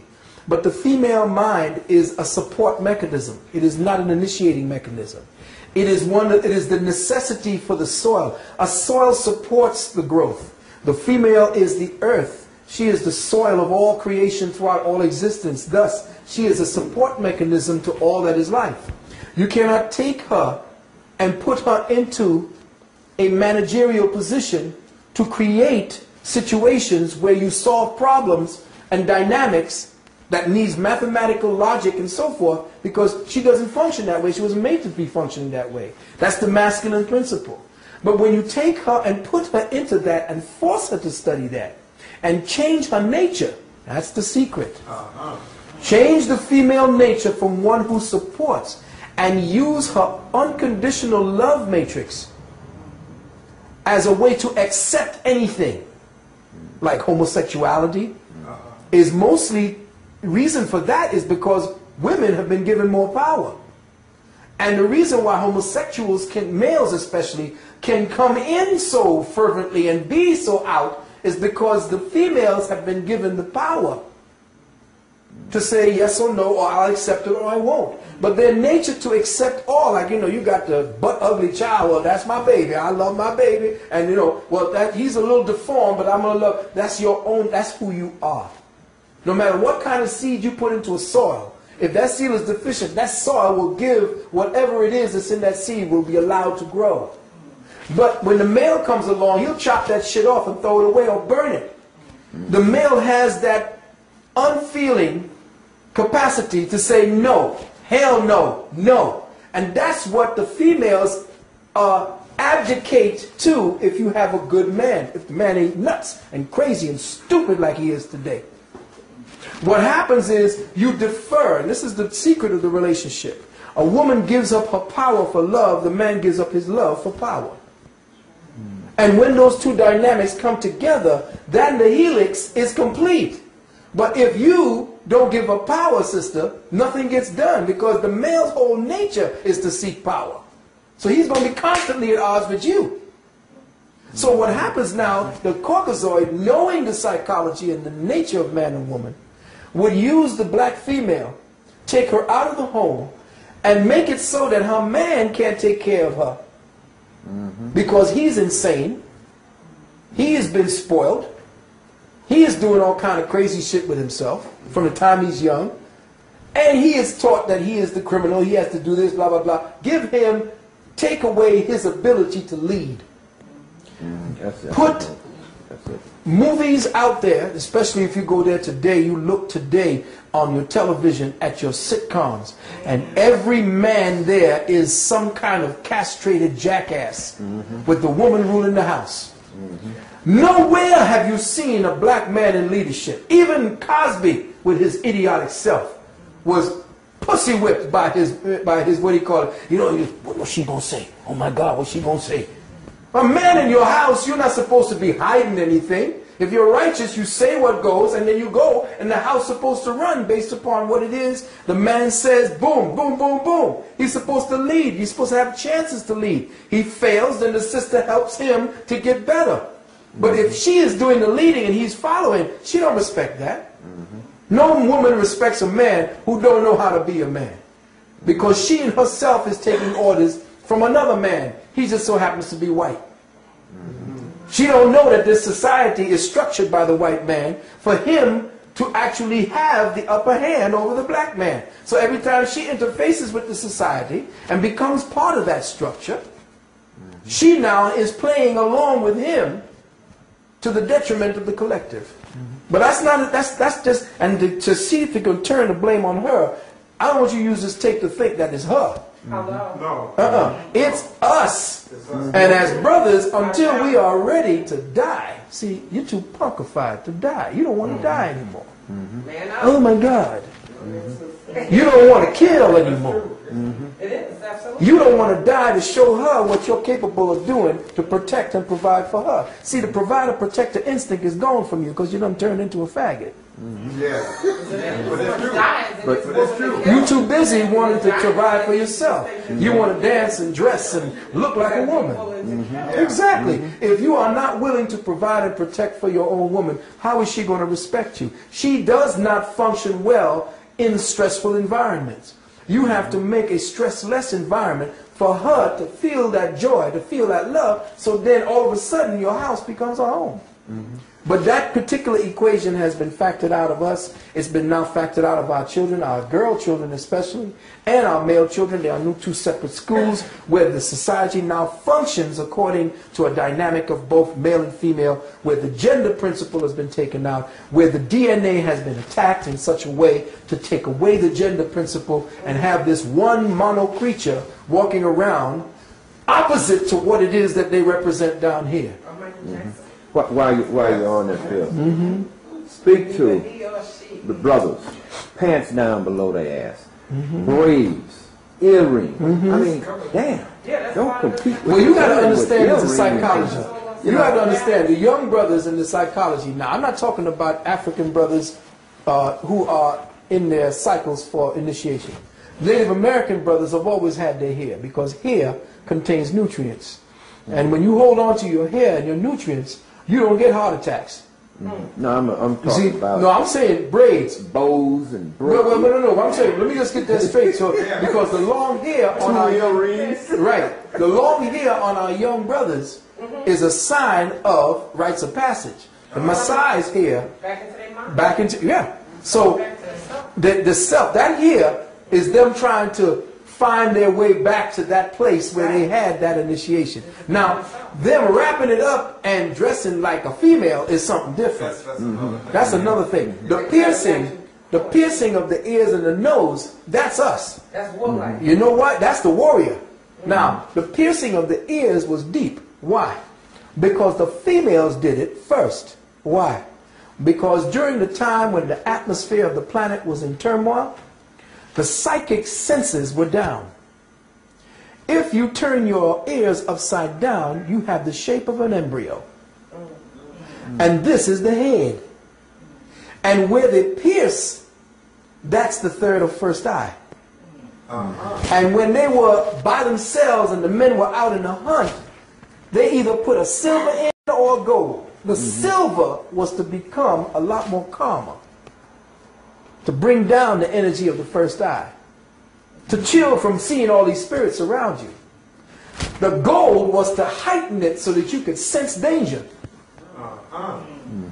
The skin being cut was not just scarification for beauty and all this. That's what the white people came to talk about.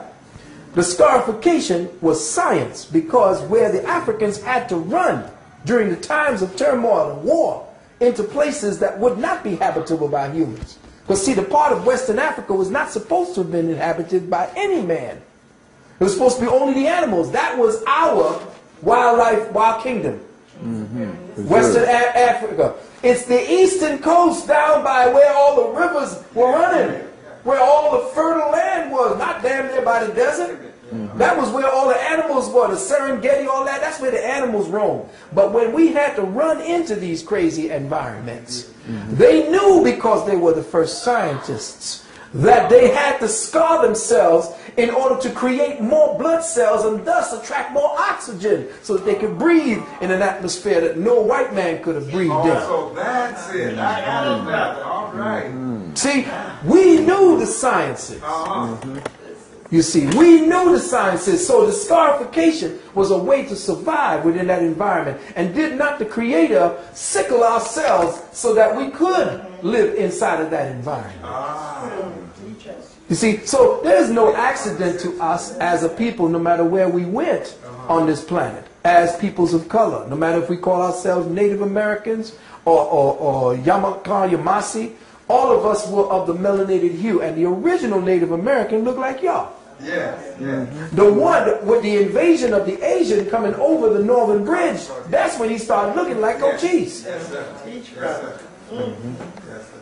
You know that in Chicago, right now in Chicago, there's evidence of an underground civilization where a queen once ruled a tribe up there that was at war with a king in Kemet.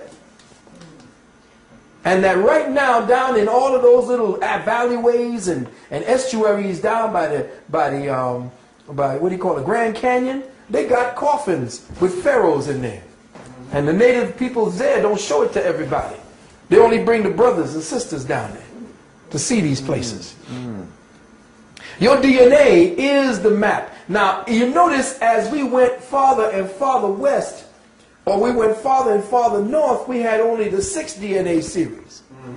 But as we stay south, not only is it down there, but if you see down here by Australia, you can see it over in the Australian peoples.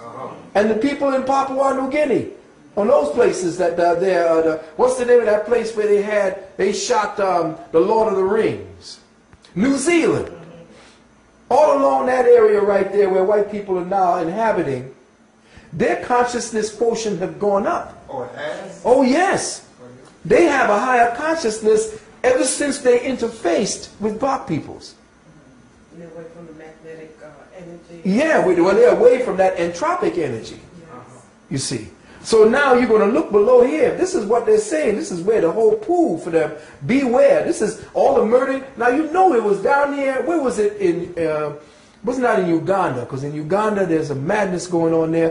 Where was it that they had the Tutsi and the Hutu slaughter going on? In Rwanda. Yes. Well, that's when they began carting up African bodies and melting them down for the melanin.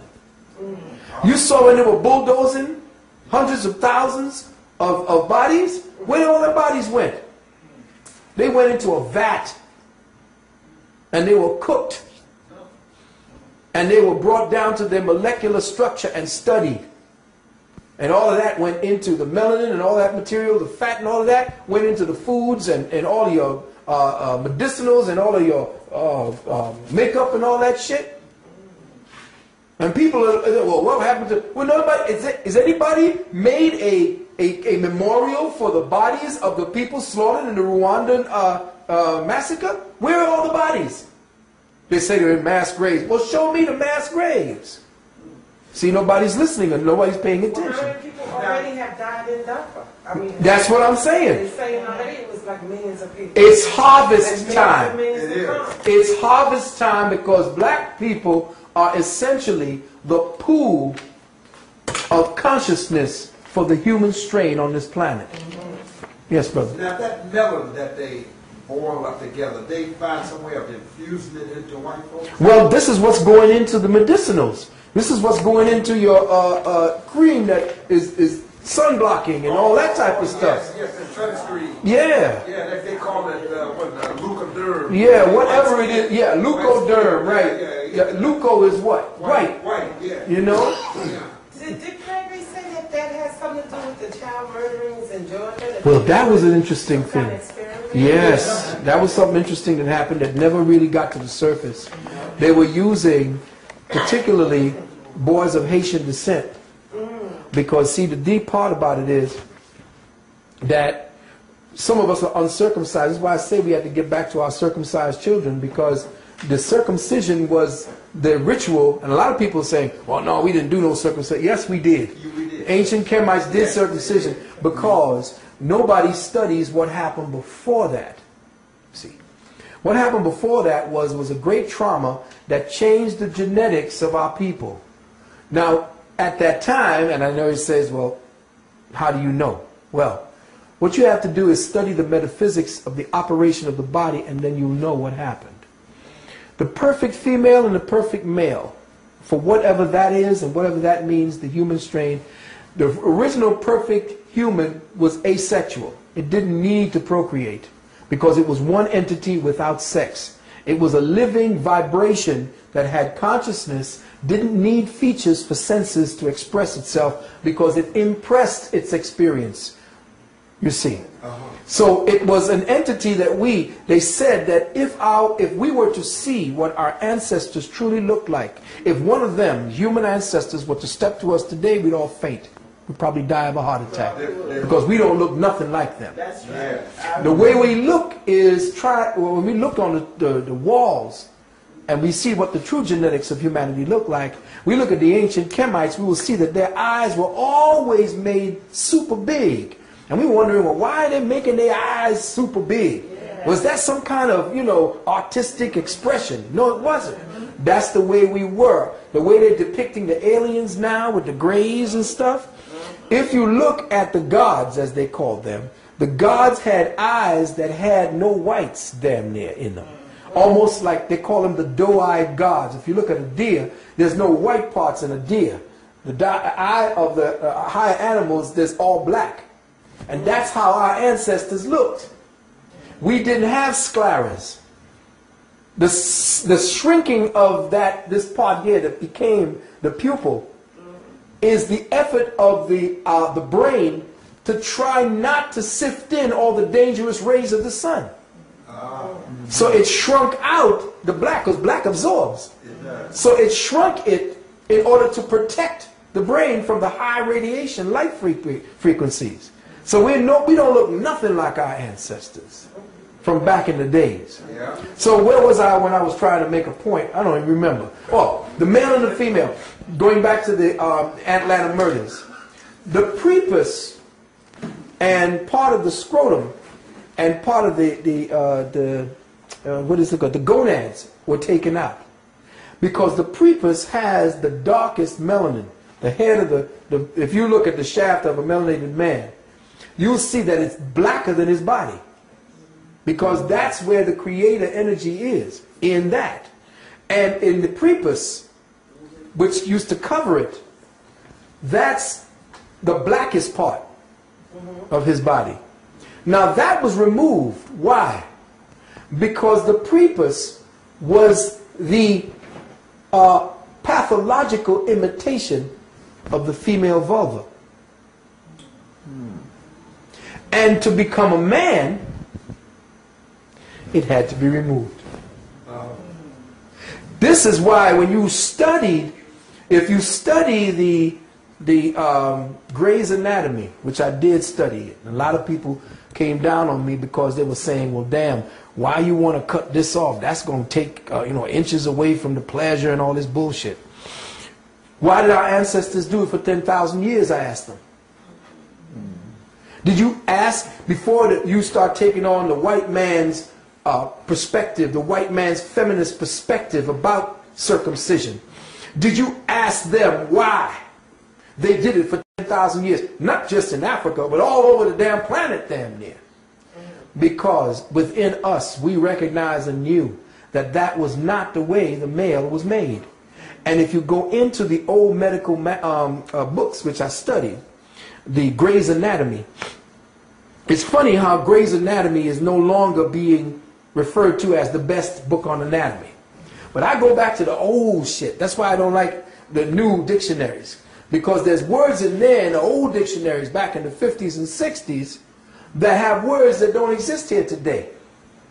So what I have done is I studied and found out that when a child is being formed inside of the mother's womb, you can tell it's going to be either male or female because one of two different ducts are being formed.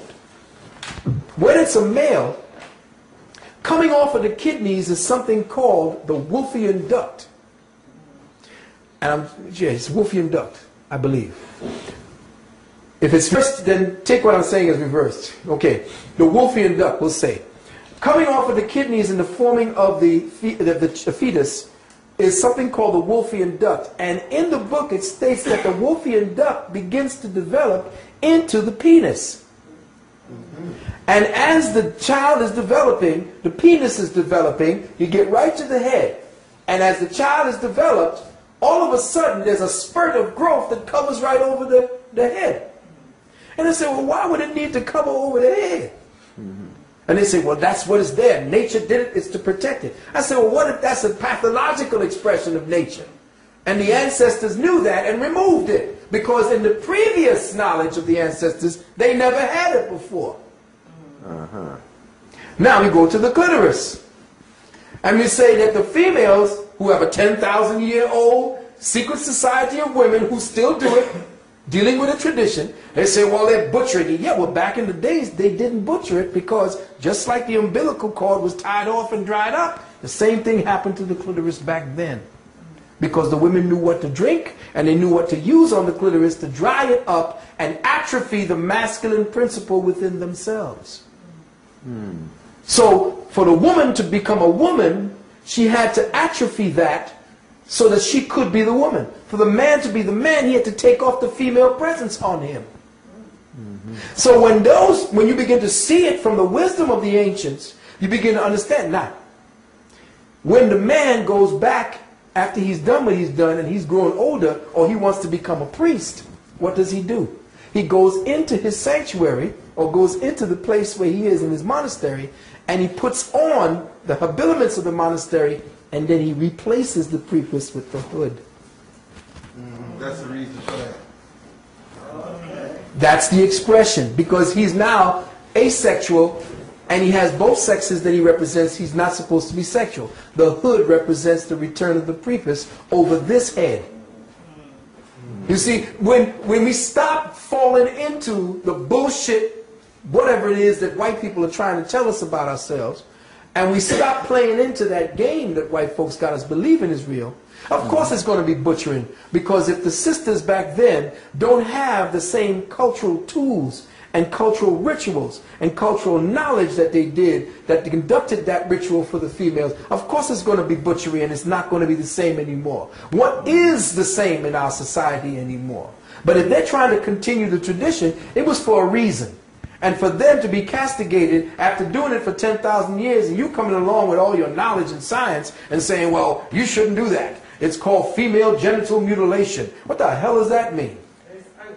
Yeah, it's just another white woman's way of functioning and trying to take over. And most of the sisters, that's the one, right, and most of the sisters promoting against that tradition were educated in Europe. You see.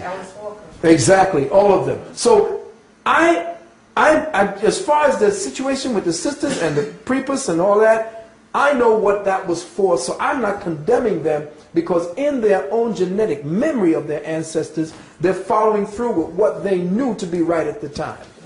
Our genetics are perverted. part of the expression of that perversion is the prepuce and the clitoris. Now, they can come to me and try to come at me with what they know. I don't care. I can still destroy any theory they bring because I'm dealing from a metaphysical, metahistoric, and metacultural perspective. They will never get behind what the culture is seeing in front. They don't go behind why it happened. Some, even the brothers and sisters in Africa, don't even know why they still do it. They just know that they do it because their ancestors did it. Like they braid their hair. Exactly. braiding their hair, doing it, what do you call it, putting it through their lip, putting it through their ear. They know that this was for some reason, but it now becomes ornamentation, or it just becomes medical now. You see, but it was for a scientific reason. We didn't do stupid things to ourselves. Now, moving right along, if we want to deal with any questioning having to do with the DNA and consciousness, I'd be more than happy to speak on it. I have a few questions. Am I surprised? No. I'll give you two. I have several, but I give you two. DNA series. If you can kind of draw out how they determine what is a series. I don't know if you can. Well, again, I'm not versed in what they're speaking about as far as a series is concerned, and I'm sure that, what was his name again? Dr. Kidd, Kenneth Kidd. Right. You know who could actually give you good knowledge on that? I spoke with Ann Brown. Good. Very good. Now, what the DNA helix is, the series would have to match the protein configurations and where they are on the DNA helix. Now, as far as strands are concerned, it is tightly wound within this. There are 6 strand series like this. Let's just say this is 6.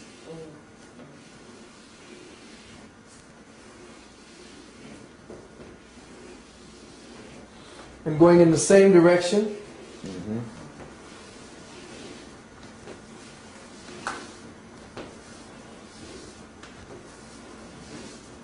Now, understand and understand that we are not looking at a real thing. This is a workup. Imagine now that the particular ladder or the protein molecules that form the connection to the helixes, this is not a flat representation. This is not to be looked at as a two-dimensional figure, but a holographic Yes. instrument of divinity. Knowing that we are looking at essentially a three-dimensional representation of a quantum representation of a relative principle called God. And how does God, in the sequences that it presently represents as, manifest its will and its intelligence into the physical plane, but through these particular template patterns, which represent the specific work that it is to do at any given level within any given dimensional system of operation. Now, I know that whatever the hell I just said has to be deciphered very slowly when you listen to the tape again. But again, I'm saying to the people, I don't have the sophistication and the knowledge of their hieroglyphics to describe this. I can only give you what I understand from the information that I was reading on what they have deciphered. And what I know for a fact is that if they are separating them into strands, they have studied specific variations within the light code model that, when isolated, give them a specific reaction. So when they said here, for instance, the 6 strand or 6 pairs of strands, these 6 pairs of strands actually represent what are known today, and you probably hear it, as the 12-strand DNA. The 6 pairs represent what is called the 12-strand spiritual DNA. In the 12-strand system, the first pair, let's just say the first pair, The first pair represents the physical plane. This is the plane where all things become tangible. The second through the sixth represents the non-physical. It's a kind of energy signature or pattern within the human energy field that you call the aura. So say you have a human being.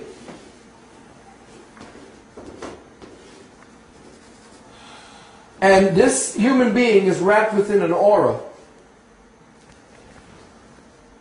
The DNA helix that this entity represents is striated, as for what they have seen, into 6 different bands of energy along one side of the DNA and 6 strands along the other side, collectively forming the 12th strand or the 12-strand DNA, spiritual DNA, of which the first one, the first strand, represents what the physical body becomes, whereas the other 5 strands are actually in vibratory frequencies surrounding the DNA and thus also linking up to the vibratory frequencies around the human body. So the more you go away from the original first strand, the more subtle the strands become and the more in tune they become with higher cosmic ray energies. Okay? So let's just say, let's just give a breakdown for the record. Now, according to, I forgot what this man's name was, I'm sure his name, but he broke down, according to white folks, and of course we broke them down in Kemet by the way we paired off the metal netcha. You know, one netcha across another netcha. The first pair, which is what we're speaking about on the physical level, represents all aspects of the formation and maintenance of what is called the physical body in third dimension. It controls our genetic patterning, the physical body, the predisposition to certain health conditions, our aging process, and the way that our body conducts the metabolic rates when we eat, when we drink, and so forth. The second pair governs the emotional body and creates and controls our genetic emotional profile. In other words, emotion is also emblazoned or tattooed into the DNA. If the emotion is carried consistently throughout our lives, we pattern it into our DNA and shape our DNA for the next life. So it governs the emotional body and our emotional profile, or our predisposition to certain types of emotional conditions. It governs our EQ, or our EQ rather than our IQ, which is our EIQ, which is our emotional IQ. You see what I'm saying? We have an emotional IQ. And there are certain strands. The second strand controls that. Our emotional intelligence circuitry, which determines the personality type. Personality type, they would mean like they call you a personality type A or your type B personality. This is the second strand. It tells you whether you're going to be introverted or extroverted. Definitely, you see, I'm extroverted. So, you know my EIQ. The third pair governs what is known as the mental body, which controls the genetic mental profile. It determines the vectors of our mental energy, whether toward logic, linear, rational thinking, or towards, which is like scientists or engineers, or it's towards intuitive, artistic expressions. It's whether you're optimistic or pessimistic constantly, whether you're prone to depression or hyperactivity and so forth. The fourth pair governs an operation of what is known as the soul in its relationship to the spirit and the body. It governs the karmic patterning or the karmic preconditioning based on what signatures of experience the soul still carries of past experiences to use as karmic life lessons for the body that the body will express as disease or predispositions to specific addictive tendencies. In other words, it is the specific genetic pattern that allows the soul to learn, which is why it becomes so dangerous when the new science of genetics are now leading towards people taking out your genetics and replacing them with another form of genetics. What they've done is they have removed the life lesson that your soul carries for you to learn during the life that you're leaving here.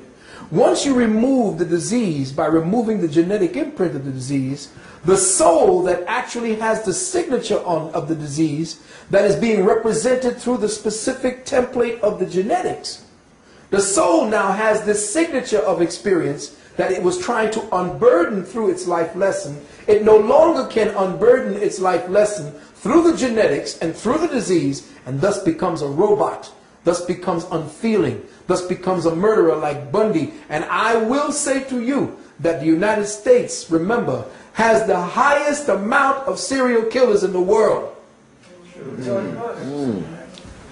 That's right. So, knowing that, you have to understand that once you have taken away a person's genetic predisposition to certain diseases, you take away the reason why that disease was there in the first place, which is to teach us what not to do, or how to live through the burden that you may have created upon someone else. And based upon your guilt, and based upon the law of karmic reciprocity, you now have taken away the ability for that soul to harmonize themselves with the universe. And thus it becomes robotic, doing anything you want it to do, including murdering without feeling and conscience, because it's no longer connected to the lesson, which gives it its feeling of conscience. You see. Yes, brother. Going back to the story, it seems to me that there's someone forgetting that in these strands you're talking about, these are layers of powers of the body to begin with. And each of these layers have a specific function.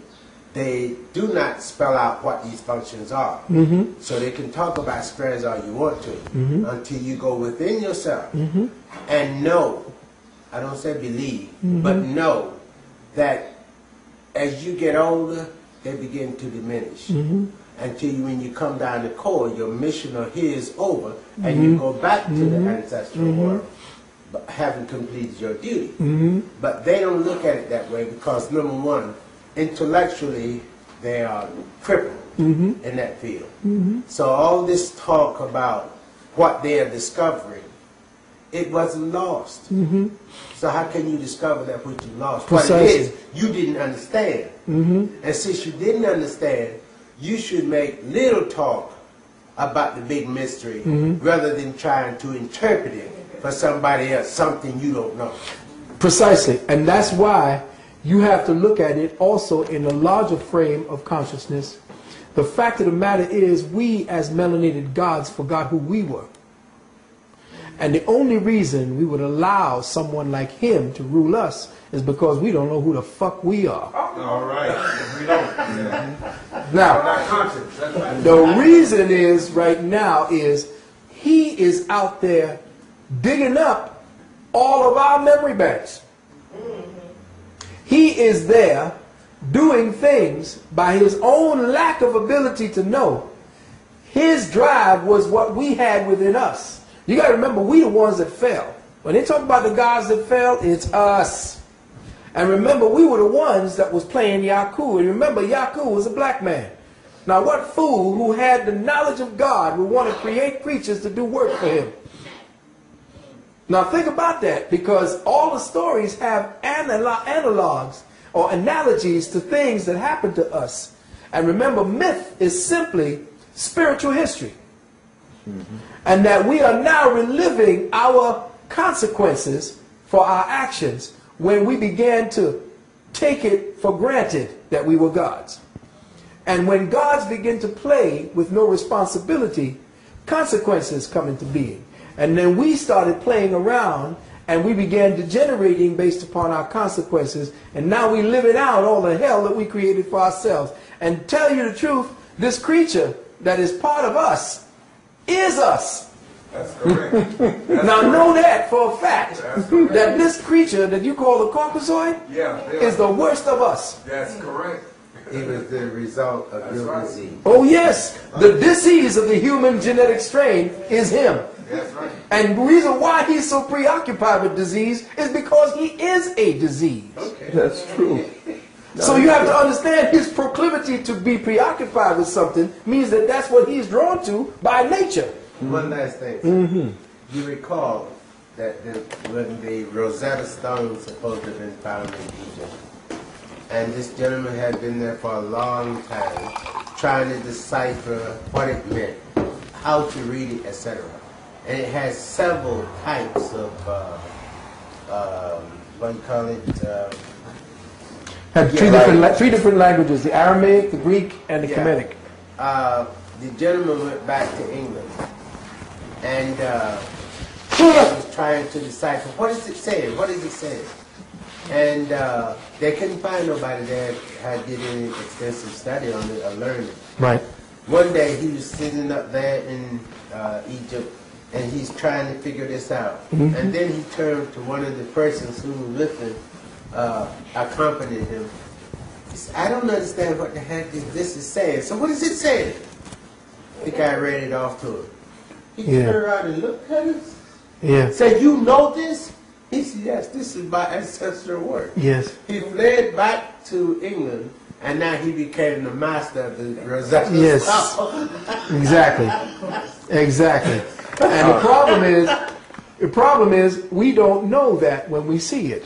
Now, when a man like Oyibo comes amongst us, that's Imhotep returned. That's good. That is absolutely correct. Now, do we recognize Imhotep? No. But if we knew who just the fuck we were, we just, oh, Imhotep's back. That's true. But we just say, oh, that's just another nigga looking for some money. Because we done turned into niggas. We had to fall into the realm of niggerhood. To climb out. To know where we came from. You see, all of this is our story. This is our whole test. This is the contract for activity that we made with the Creator God to go through and purge. This is a prison planet. This is a prison planet for all of the fallen gods who've got to spend time. We doing time. And ain't that what we in right now? Doing time? We are in time and space. That's right. Yes, brother. Phil, you were dealing with the sixth yes, the sixth strand. Brother, bringing us back to the point. And we were up to number 4. Now, number 5 governs our consciousness communal cluster energies. In other words, all of the previous 1, 2, 3, and 4 essentially collectively now are regulated by the 5th pair. It is the homing signal strand, the way certain souls of a specific experiential matrix find one another again and again to the mutual fulfillment of their own soul's purpose. So here we are together today, doing something that we probably did a few times. And we now going up each grade. We might have did this just sitting around and doing nothing. Probably getting high. You know, blowing some mushrooms. Now we went up another level and we did it, but then we was sitting around, you know, messing around with some spirits. But we was contemplating the Creator. Here we are now, contemplating the Word, which means that we don't need any artificial means to come to a point where we are now interfacing with the language of spirit. And not interfacing by saying, well, Jesus walked on water. No. That's bullshit. No. Yeah, well, who is Jesus for? Who is the Christ? The Christ is the Son. And if you look at it on the ocean and you see the light of it on the ocean, it looks like the God is walking on water. Yeah. See what I'm saying? So we no longer are going along for the fairy tales because we out of kindergarten. Little Red Riding Hood and all that. What does all that mean? And this is why schools like this must happen. This is why it's hard for me, or even Sister Puma, to find the ears and the minds to take to the next stage, because I want to take the children and start them from here. From here. Not from this bullshit, you know, ABC. If I had my way, and let me just go to the 6th pair. The 6th pair aligns our life energy signature with all of creation and the divine will of the Creator. So you go from 1 to 6. The 7th energy is where we are now locked into. That's the next door. That's when we rest. That's where they say, and the Creator rested. That 7th energy frequency is the doorway to the higher energy frequency bands that are inside of us as the junk DNA that they speak about. They talk about junk. Well, we don't know what kind of DNA. What does this mean? It means that when you fell, all of this just fell apart. It broke apart. We fragmented. Therefore, our consciousness fragmented. And we fell into a 7-year or a 7, quote, numerical cycle. This 6 strands, once we have traversed it to that level and harmonized all of the energies represented therein, the 7th door opens up and we can rest. What does rest mean? To put down your burden. And the burden is the physical flesh. This kind of flesh that we got to carry around that burps and farts and belches and pisses and shits all over the place. This is a burden.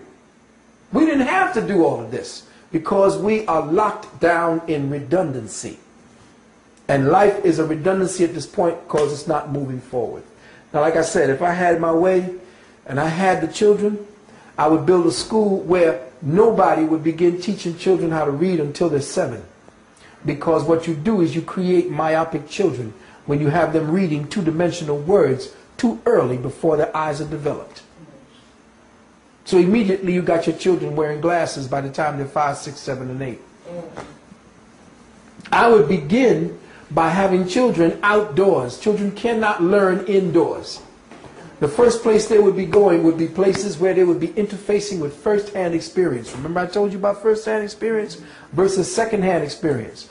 All school for children in inner cities is second-hand experience. Therefore, they can't learn anything. A children is a first-hand experiential creature. They want to touch and feel and smell everything. That's because that's how the whole body learns. But if you sit them in a class too long, they're going to get bored to death and they're not going to want to learn a damn thing. Now, if you have a child learning, especially reading, too soon, the 2-dimensionality develops a 2-dimensional mind frame matrix. And now the child has to look because its ability to focus on 3-dimensionality is gone. Why? When you take a child outside, there is depth, breadth, and perception when you're looking into trees or into forests or off across water or looking across land. When you got a child reading out of a book, the eye energy waves stop at the book. And the imagined pattern has to come from what the eye is supposed to perceive from physical life firsthand. It is trying to interface with that because the light waves are not coming back to him in dispersed manners. It's coming back to him in a flat wave back in his eyes. So it's not developing. It's not exercising. It's not opening and closing. The iris is not being nurtured with light frequency wave bands that come directly from the light of the sun or directly from the light of the moon, which feeds the eyes. So the body and the brain are not being fed all the light wave energies necessary to develop these patterns, these strands. So I would take the child completely out of a classroom, and that child would never go into a classroom until it was 7 years of age. When it's in the 7th year, at the time when it's going through its full first cycle for cellular development, then I would begin to teach it certain things that it necessarily has the talent to do. Because during the time that you're observing your child, while it ain't going around whether you know how to do math, you will be doing things that will teach the child what it is it has the... It will know what... You will see the child probably building things, and you'll know, oh, this child is into building. Or like your ancestors will just look at the child and say, oh, that's so-and-so. And immediately that child will want to do this. But if you don't know what that child is about, and know that that child is older than you, because the child came here after you, from the ancestral world, and thus is older than you, that child has a blueprint for activities beyond the time you're going to be here. So if you're not developing, like the ancient natives said, we think, once we make a decision, we think 7 generations are beyond us.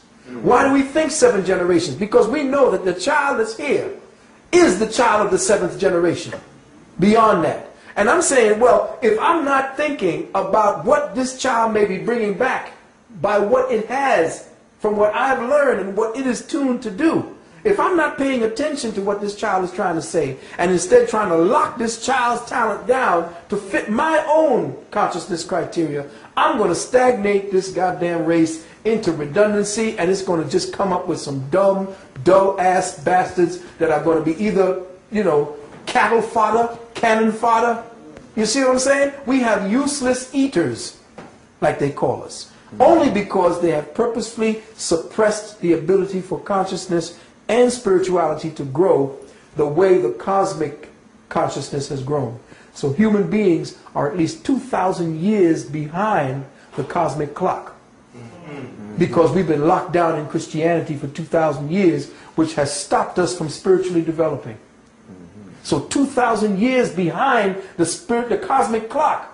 This means that all the planets and all the suns and solar systems and galaxies are 2,000 years, according to our chronology, ahead of us in consciousness development. And we still trying to praise Jesus. Is that why the Christian president sounds so dumb when I hear him on TV? Oh, they sound really inane. They sound childlike and stupid.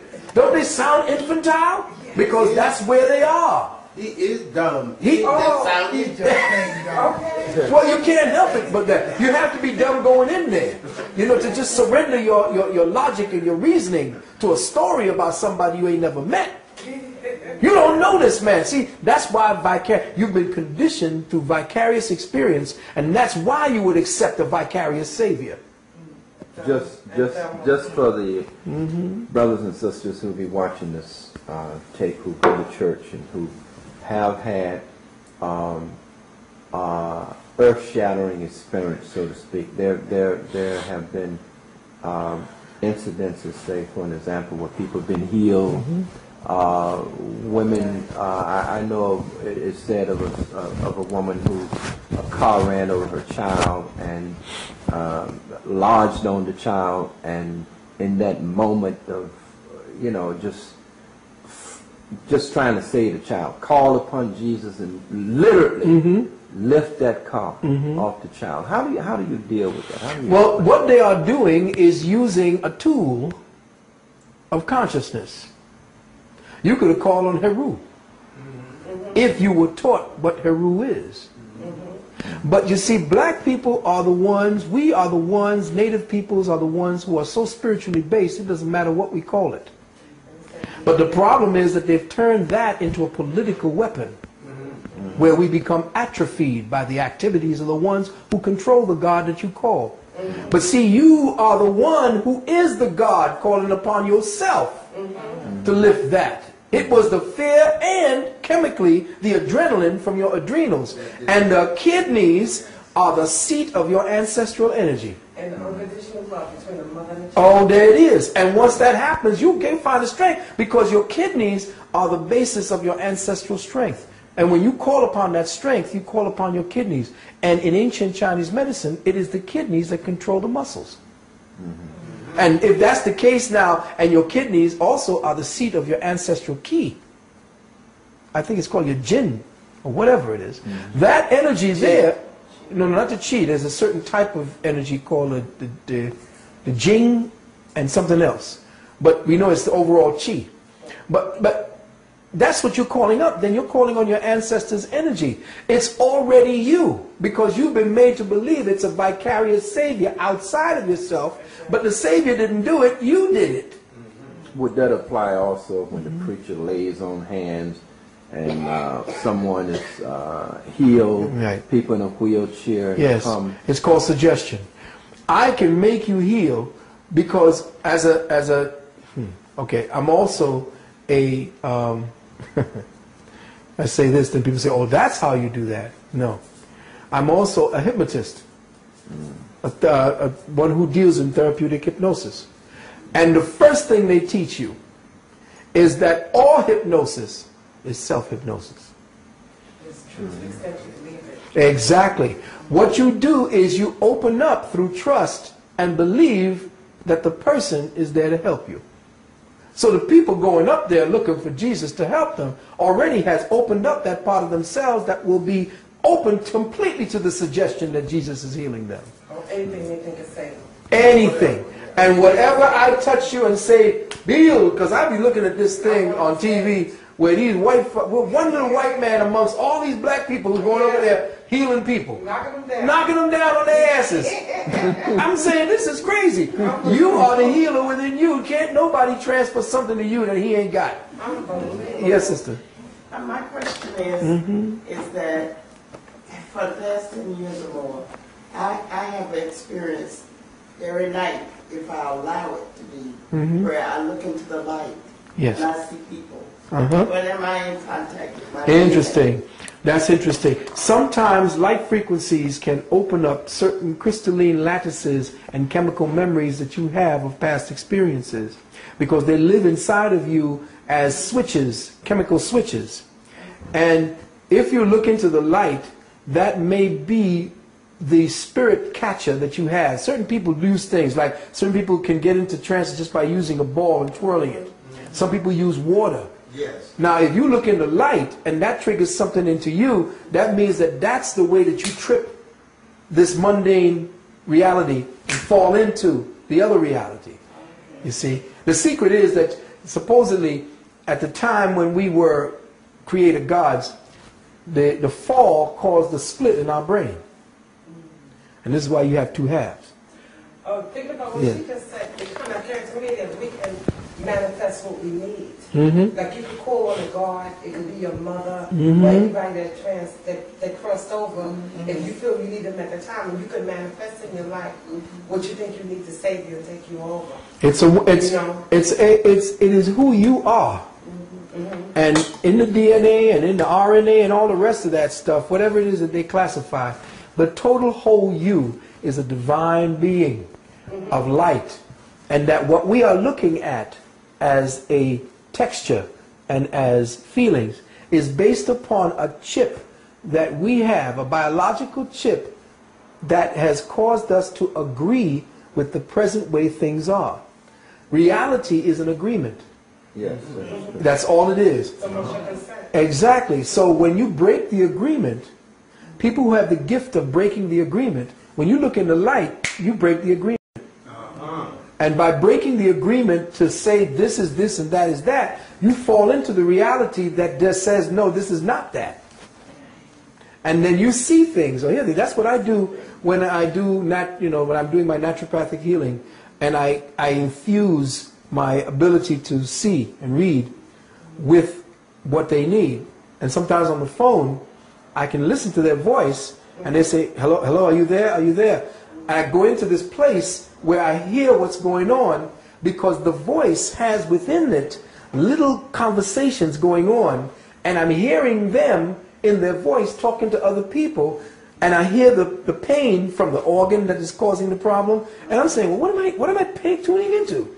I don't know what I'm listening to, but I can tell the person, well, your liver's got problems, and this is blah blah. And they say, well, oh yeah, well the doctor said that my liver was. That's how you know that? I don't know.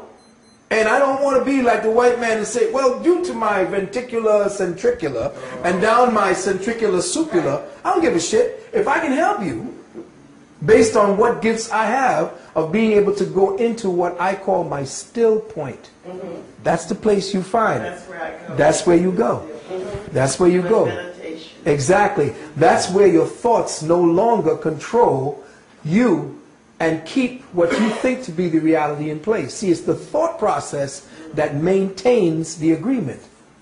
And if you stop thinking along the track of the agreement, or if you keep reading the contract off and saying, okay, you are supposed to see brown as this color, you are supposed to see this shape as this. Once you stop the agreement, you fall into a place and see, that happens when you dream. When you sleep and dream, there's no more agreement. You can fly, you can do whatever the hell you want. Absolutely right. Exactly. There's no more agreements. There's no stay. You go back to where you can really, really operate as yourself. I wanted to finish this. I did. It's on tape. You missed it. Well, yes, tell us the difference between the 6 and the 9. I mean, okay. Well, you see, within this 12-strand DNA, the 6 and the 6, they said Jimi Hendrix spoke about something. Say it's 6 with 9. That's his song. Well, essentially, it's the same thing. Within the 6-strand DNA that is coupled with the other side 6-strand DNA, together you get the 12. Within that 6 and that 12 is the 9. What he is finding, and what they're finding in these people, is the fact that we were degenerated by 3 specific strands, which is that capstone on the pyramid that was separated from the rest of the pyramid. That 3 represents the closed circuit of consciousness that was with the God consciousness that separated us from the total pyramidal energies, which is six-sided. You see in the pyramid, that separation of the pyramid is the separation of us from our total selves. You see, all this representing the 6 and the 9. Which together bring 12. Which ultimately is what you said it's going to be. Yeah, exactly. You now have 9. Right. Now this past 3 here, which is the elusive part of ourselves, which is what is known as the triune self, the knower, the thinker, and the doer. When these all come together with the physical body and become one and tuned in. No, go ahead. Oh, okay. I'm just getting a piece of chalk. Or become one and tuned in. Then that I, that is the all-seeing eye, which is the seed cell within the physical body, which is the all-seeing eye of the first eye, the pineal, that begins to awaken. This is known as, and because it is seen as the Holy Ghost, to show you when the Holy Ghost comes down, it has tongues of fire on top of your head. Well, you see, the reason for that is once you begin to pull together all of the energies necessary to make you the whole being, you raise the Kundalini through the 7 chakras, again, trapped within that 7 cycle. You raise the Kundalini through the 7 chakras, and then you, at the base of the medulla oblongata, that's what that is, you cross affliction, crucifixion. You cross affliction, which means to increase. Crucifixion doesn't mean to kill, it means to increase. And when that fuel, which represents the Jesus energy, which is what that fuel that you save when you don't sex yourself, you raise that energy, crossing at that space, at the pain right here, which is called place of the skull in the Bible, or Golgotha, or Calvary. In Greek, Calvary means skull. I mean Golgotha. And in Calvary, the same thing. You cross over the barren land, which is the place that separates you into ignorance.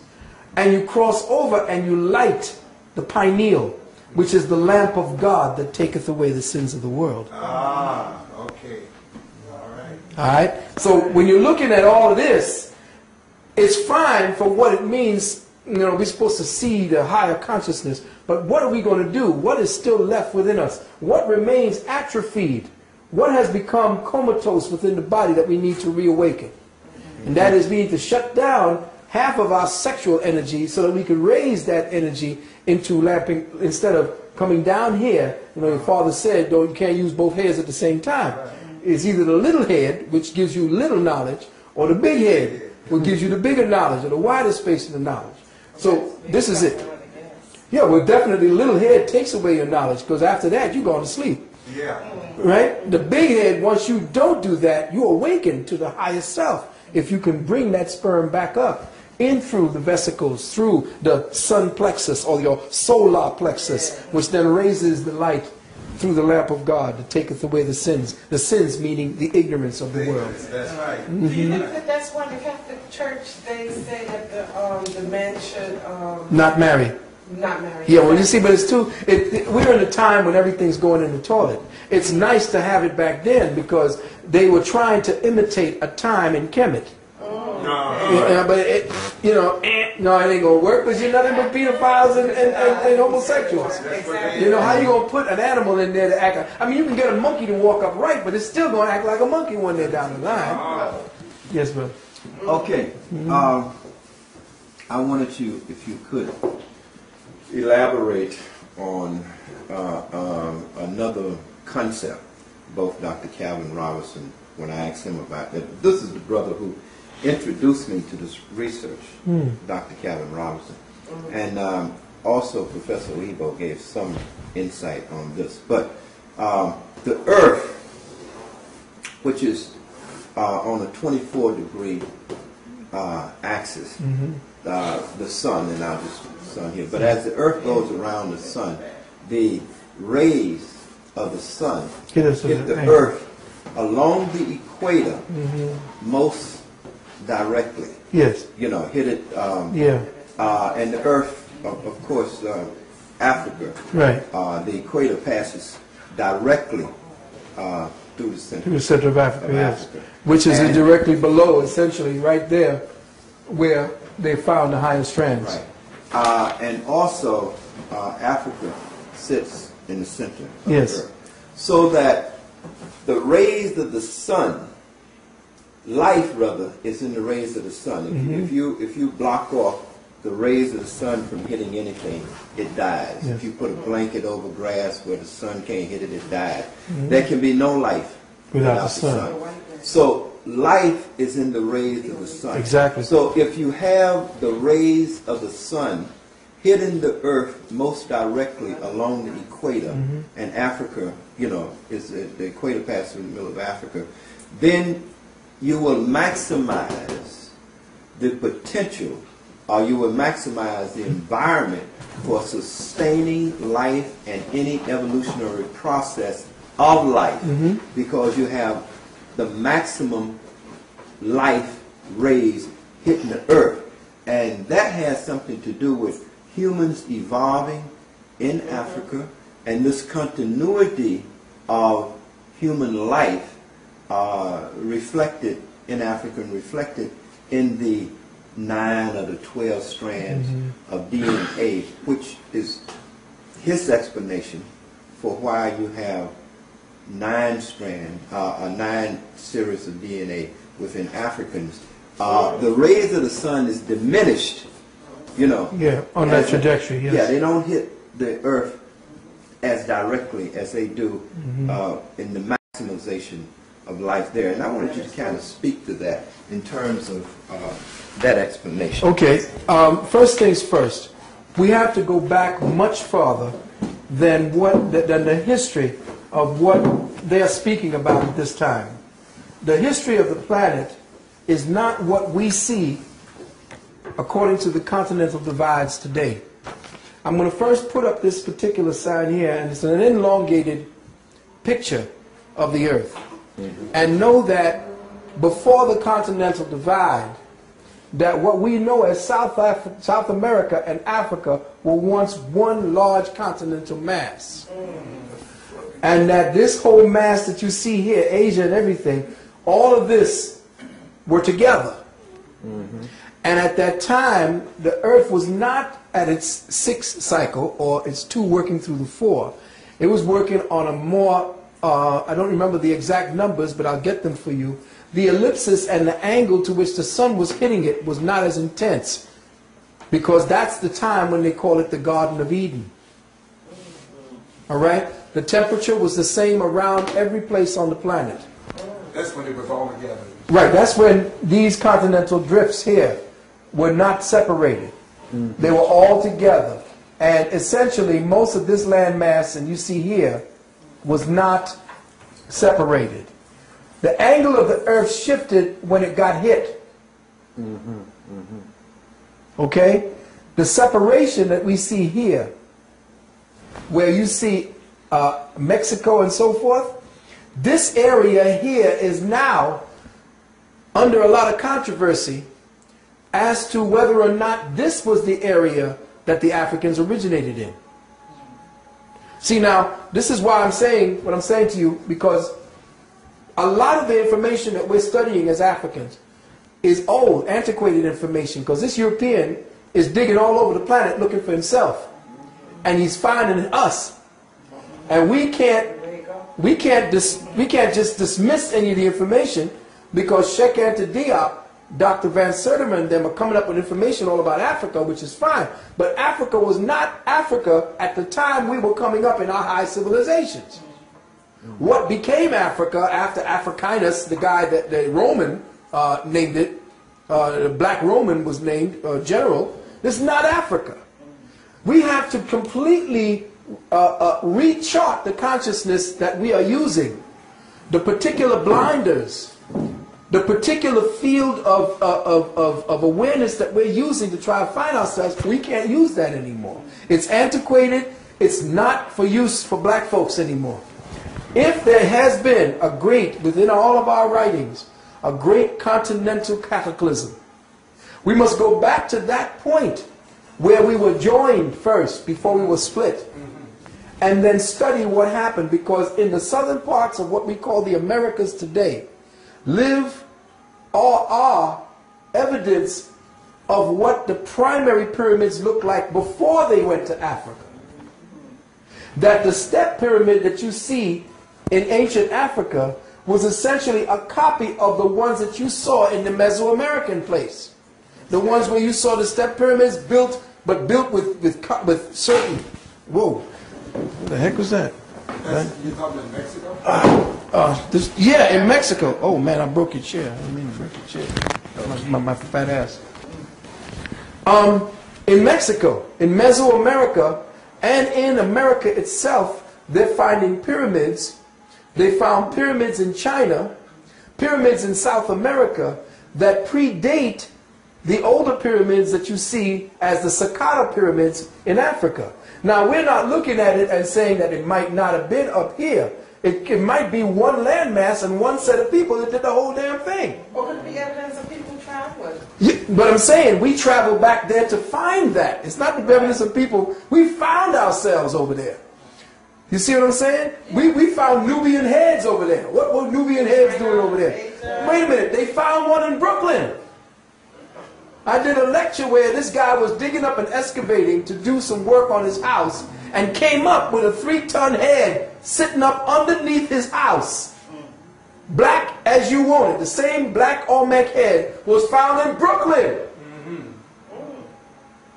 So we have been all over this planet. They're finding black people up here in China. Yes. Yeah.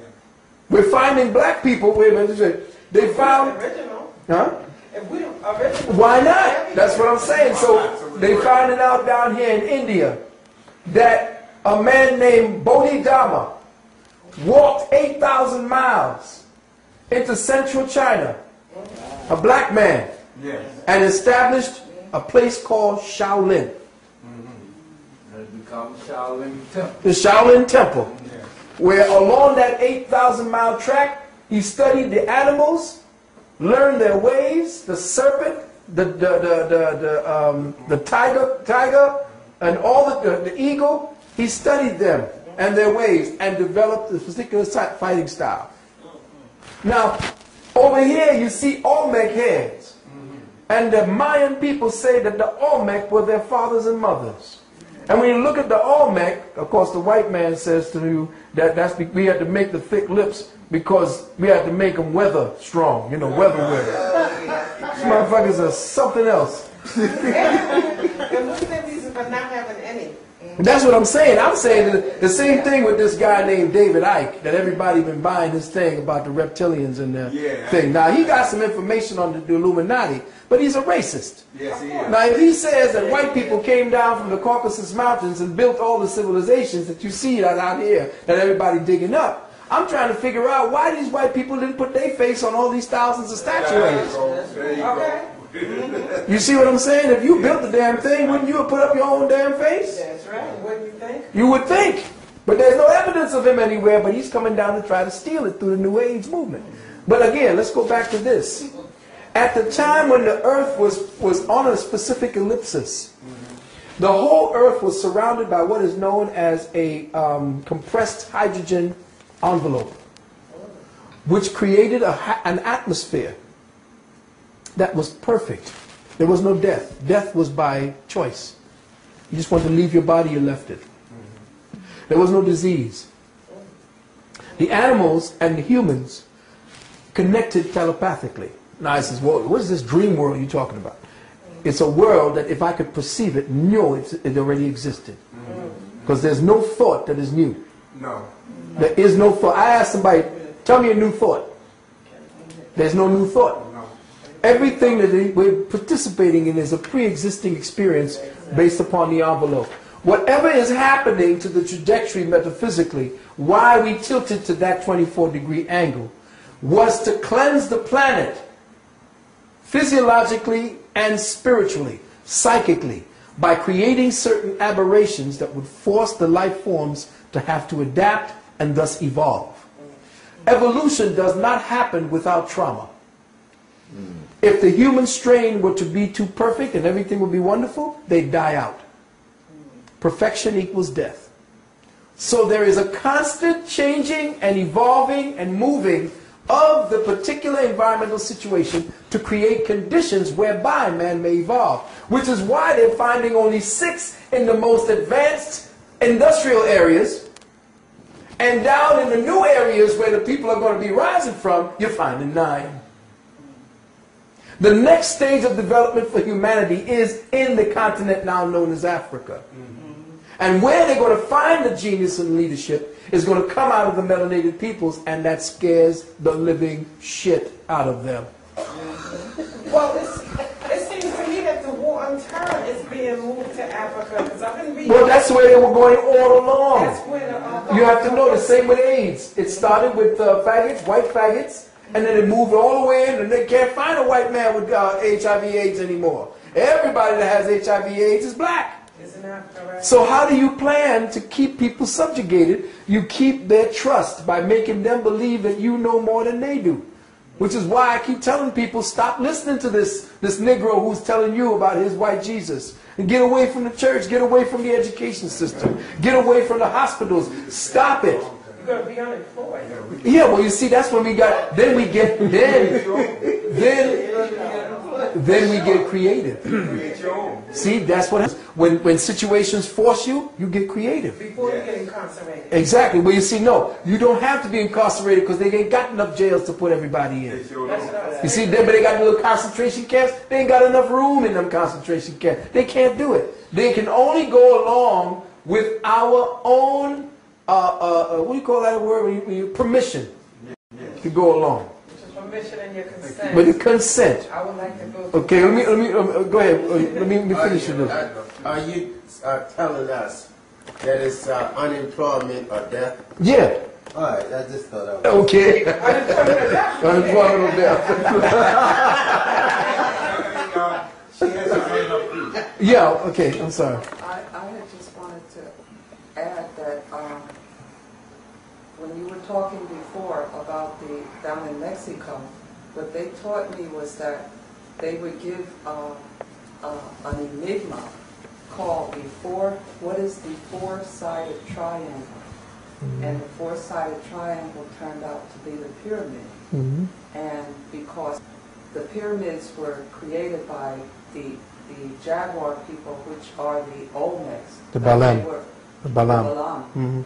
And what it is that when you have described before the triangle being the three, the thinker, the knower, And the doer. and the doer, and the fourth side was the beer. Yeah. Because they say, you come into those processes and then you become it. So everything becomes shape-shifting or being as of the world. Yeah, and the shapeshifters used to change the genetic coding along the lines. That's why they used to look like different animals. They would take their energy wave signatures and change the DNA patterns that kept them locked into their physical human features and degenerate those particular lines and grow along the lines that would be the animals. And then they would focus their energies in the DNA along certain patterns that matched the animals and then became those animals. This is how deep your people were. Yeah, okay, so I'm just going to close it out and I'll come right back to you. What they're saying is absolutely true, but when the time comes, and I conjecture this as a metaphysician, when the time comes, because right now the sun is going through some incredible activity. There are so much solar wind and explosions on the sun because the sun is now changing its own consciousness. Remember, a sun is actually an earth in formation. As the sun loses its nuclear fuel, it begins to shrink and become molten. After it dies, it begins to float or shoot away and becomes the prodigal son of the Bible. Until it is caught by another sun system, and then it returns to the Father. Gets locked into its orbital vibration or its orbital symmetry, and then eventually cools to the point where it has life. Now that's where they get the principle of Adam where Eve comes from the rib of Adam. You see? So a son is the youngest form of life in existence. It is the next earth. The Adam and then the Eve. And that Eve essentially becomes the Garden of Eden, which then becomes the molten life that begins to become, after it's shrunken down into a certain form, it then takes on a certain kind of life force, and then all kinds of life can then be seated on it, because life is existing on different invisible areas of existence, and it is always looking to hone in on certain frequency dynamics in other lower planes that are compatible with its next level of devolution. So life comes from higher to lower, not lower to higher. Higher, okay. You see, it seeds itself in these earths that become earths after the sun has cooled over billions upon billions of years. So now, this present 24 degree angle will change. It cannot stay at this present trajectory if it is to do what it's supposed to do with the earth. This present trajectory of the planet is to align it, because the present distance between the earth and the sun has to change. It has to become different, and the ellipsis becomes changed. Remember, it's not, this is the sun. The earth is not just going around the sun the way you see like Saturn. The earth is on an ellipsis where this is the sun and this is the earth, and it's doing this. So that's where you create your seasons. Right now in August we're the closest to the sun. By the time December comes, we are here. You see what I'm saying? And then again, because we are turning at a certain, there is another sun behind it, that because we are on a specific path and trajectory, this is also spinning and we don't see it. And as we are moving, as all these are happening, this is the other part of it, and this is to say to the physicists and so forth, none of this is a static reality. What we do when we study astrology and all the rest of these sciences, we look at these prints and we think that this is a static reality. Right now, this earth doesn't look the same way anymore after this picture was taken. And this was taken 4 or 5 years ago. There's no way this looks the same. In fact, London, England, or England, is sinking in the ocean. Okay?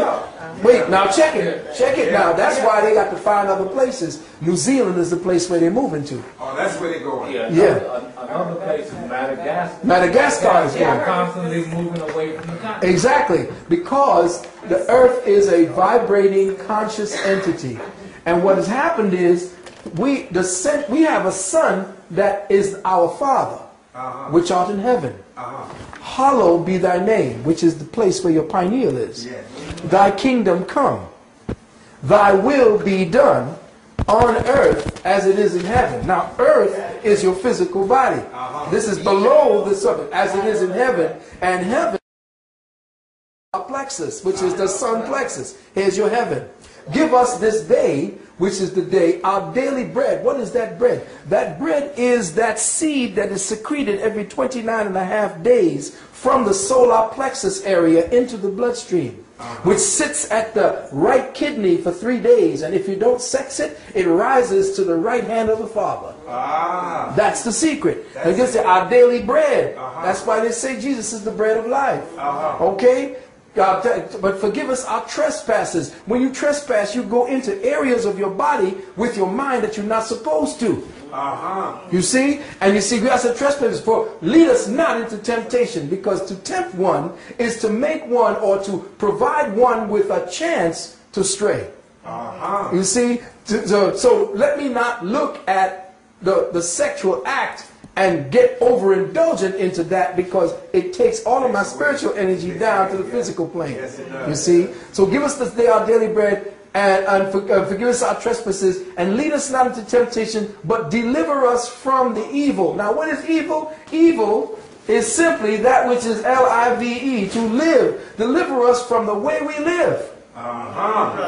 You understand? Because this is the mirror image right here. Yes. You understand? Deliver us from evil, and lead us not into temptation, for thine is the kingdom Right? That is the power and the glory forever and ever. Amen. They're telling you who it is you're talking to. Amen. Right here, the Son. So know that inside of us is the Son and that we are Son creatures. Yeah. But here now, this is what I wanted to say. Know that the sun that we are going around, and this being our Earth, for instance, and all the other planets that we have in our Soul Ra, S-O-U-L-R-A system, our Sun Soul system, this is not standing still because we are inside of a galactic blueprint that is also moving at the speed of light into the oceans of forever. We sail on the oceans of forever. And that there are billions of other galaxies just within this layer of reality. Remember, within just this layer of reality, we perceive a reality that is billions upon billions upon billions upon billions of solar systems. We ain't even talked about the other realities above and beyond those. And they all interdisperse and connect through certain grid lines that we have the ability to interface and cross over into. Now we are moving at this point because right over here, just for instance, is a system called Alcyone. A-L-C-Y-O-N-E. That is the central sun, Father Sun for our total galaxy. This is what was called by the ancient Mayans and the ancient Olmecs, Hunab. Hunab Ku. That is the central sun that is teaching and dictating and giving us all the information that we need. Now that central sun is aligned to not only this sun, but it's aligned to all the planetoids. And right now, it's affecting us in such a way that the electromagnetic energy in a planet is now changing. The magnetic energy of this earth is dropping considerably. Whoa. Yeah. The magnetic energy on the planet is dropping considerably, which means the electrical energy is rising. Oh, it is. Yes. Which means now here's what the secret is. You don't mind me straying off a little bit. No. Okay. Here's the secret. In the dynamics of movement, we'll say that electricity is the yang energy that moves in its linear capacity. But as electrical energy moves in its linear capacity, it creates an effect, a magnetic principle. So as there is an electrical pulse, around that electrical pulse is a magnetic lag.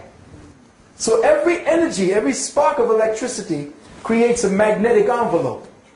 So now here we are within this earth structure, and the earth is moving at a specific trajectory. It has now picked up in speed, which was, you see the seasons are flying by, days are flying by. It has picked up in speed, which means that the electrical envelope, the electrical speed now is causing a lot of differentiation, a lot of madness. But let me just get to this point. With the speeding up, the envelope is getting a lot more intensified. Now, with that speeding up, there's going to be a slowing down inside of here now. This is the repart because we are now aligned with Alcyone, which create every 13,000 years we align with a certain aspect of Alcyone, and the planet begins to slow down. As soon as the planet begins to slow down, the magnetic lag drops, and it is the magnetic lag that creates the illusion that we are in. When the magnetic lag drops, the electrical potential goes up, and that's when spirit enters. Oh yeah. A very high spiritual energy. But those who are in place from the old lag paradigm, which is what religion is based on, those who are in place who have kind of been the parasite sucking on the spiritual energies at that time are going to fight to maintain their own life. Because the spiritual quotient, the EIQ and the SIQ, is going to rise to such a level that we're going to see through all the bullshit. So they can't pretend that there's a democracy anymore. They can't pretend. They have to go into terror alert. The terror is them. They are terror. Yeah, no, I'm saying, yeah. We know they're the terror, but they're terrified. It is they that are terrified, not they are terrified. Yes, so they in turn express terror the way they know to defend themselves. They terrified of the new time that's coming in. So they got to now come out and become more vicious, because the spiritual energy is going to be such that the people ain't going to take it no more. That's why they got your kids locked down in the education system. It's an indoctrination system, not an education system. Now, just to bring it real full circle, now that there's a lag taking place, and there's going to be a certain slowing down, first a speeding up, and then a slowing down, what's going to happen is that this 24 degrees is going to be temporary. It's going to happen in such a way that the spin of our earth is going to slow down to the point where day is going to be 3 days, night is going to be 3 days long. In other words, in the Bible they talked about the sun standing still in there. That was the 13,000-year cycle that happens, where for 3 days there's no movement. And that's when oceans begin, because the certain trajectory of the planet, the spin of the planet, kept certain oceans in certain locked places, and certain, like, okay, it went up on shore and came back down, because the cyclic patterns, the gravitational pull of the sun and the moon, and everything was in sync. It stayed in sync. Now, with everything slowing down, that particular agreement is no longer in place, which means floods, earthquakes, because imagine that the earth is spinning, and on the earth itself, the earth spins upon a molten lava mantle. Hold on 1 second. Let me get this. You're going too fast. This is good. This is good. Yeah, I got to stop you on this one. I love this. I love this.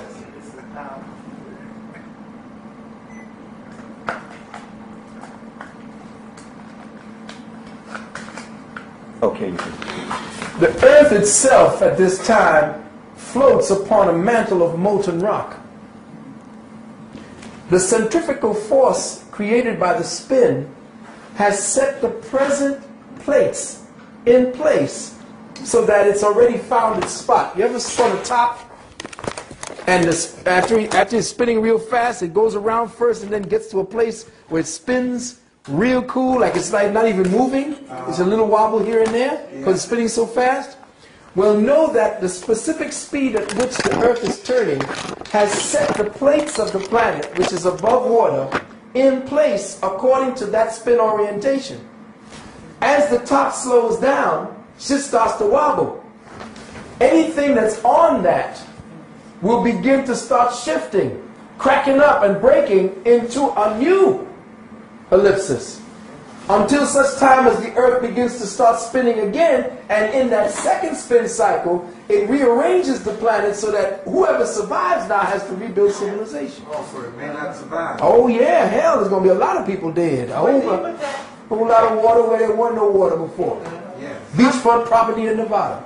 How close are we to that? Because I know we're starting to experience erratic weather. Yes. With different tornadoes and storms going on. So how close are we to this? We're very close, because from what I understand, we finally see that there is a planetoid heading in our direction that's going to be affecting this change. Now, this was the Nibiru energy that the ancient Sumerians had spoken about. But there's also something that's really scaring the shit out of the astronomers, and that is the evidence of I forgot the number that they have it as, S187, I believe, or S1097. But that's a star system that is so bright that there is no night around it. And now, they don't know what's in it. They just see that around it is this huge blanket of light, all colors and white. Coming towards Earth. Coming towards Earth. And we don't, they don't know, because they can't find the center of this thing. This thing is so huge, they don't know where the center is. And this was what was talked about in the Bible as being the God that nobody could see. as the God of the darkness, the one that came in the darkness. Our God is not a God of light. It is a God of the darkness. Around it, it will have such a burst of energy that in the Earth's field, all this solar system, all the galaxy will be white. Yes, and it will not be the sun's light. It will be like the 6 months of the aurora borealis or the 6 months of day that you get up in the thing. Same thing is going to happen to us. Is that related to El Nino, the weather patterns that they're talking about now? El Nino and Nina. Well, yeah, most of it, yeah. All of these are, again, incidental symptoms of the whole change in consciousness. Yes, but brother. just like you were saying, the 6 months appear to be light. I know that it's impossible, not that impossible, let's say that the Creator created the earth in 7 days and 6 days he rested on the 7th day. There's no such thing as that, because there are some places on this planet that have 6 months of night, that's 6 months of day, some is 18 hours, some is 24, regular That's hours. the present sun to earth agreement. Yes. Yeah, but we don't know what happened before that. So it's no way, like they say, where he created it in 6 days, he rested. No such thing as a day. Right. On this planet, nor in the 9 planets, solar system, Well, that's just based on the fact that we, in human perception, like I said, are doing time. And essentially, doing time means that your perception is oriented to specific spatial relationships, spatiocinations, that makes you believe that there's a night and a day. So you being caught in doing time, you know that you locked down in that perception. Again, all right, it's going down, it's night now. No, it ain't. It's essentially just the spin orientation.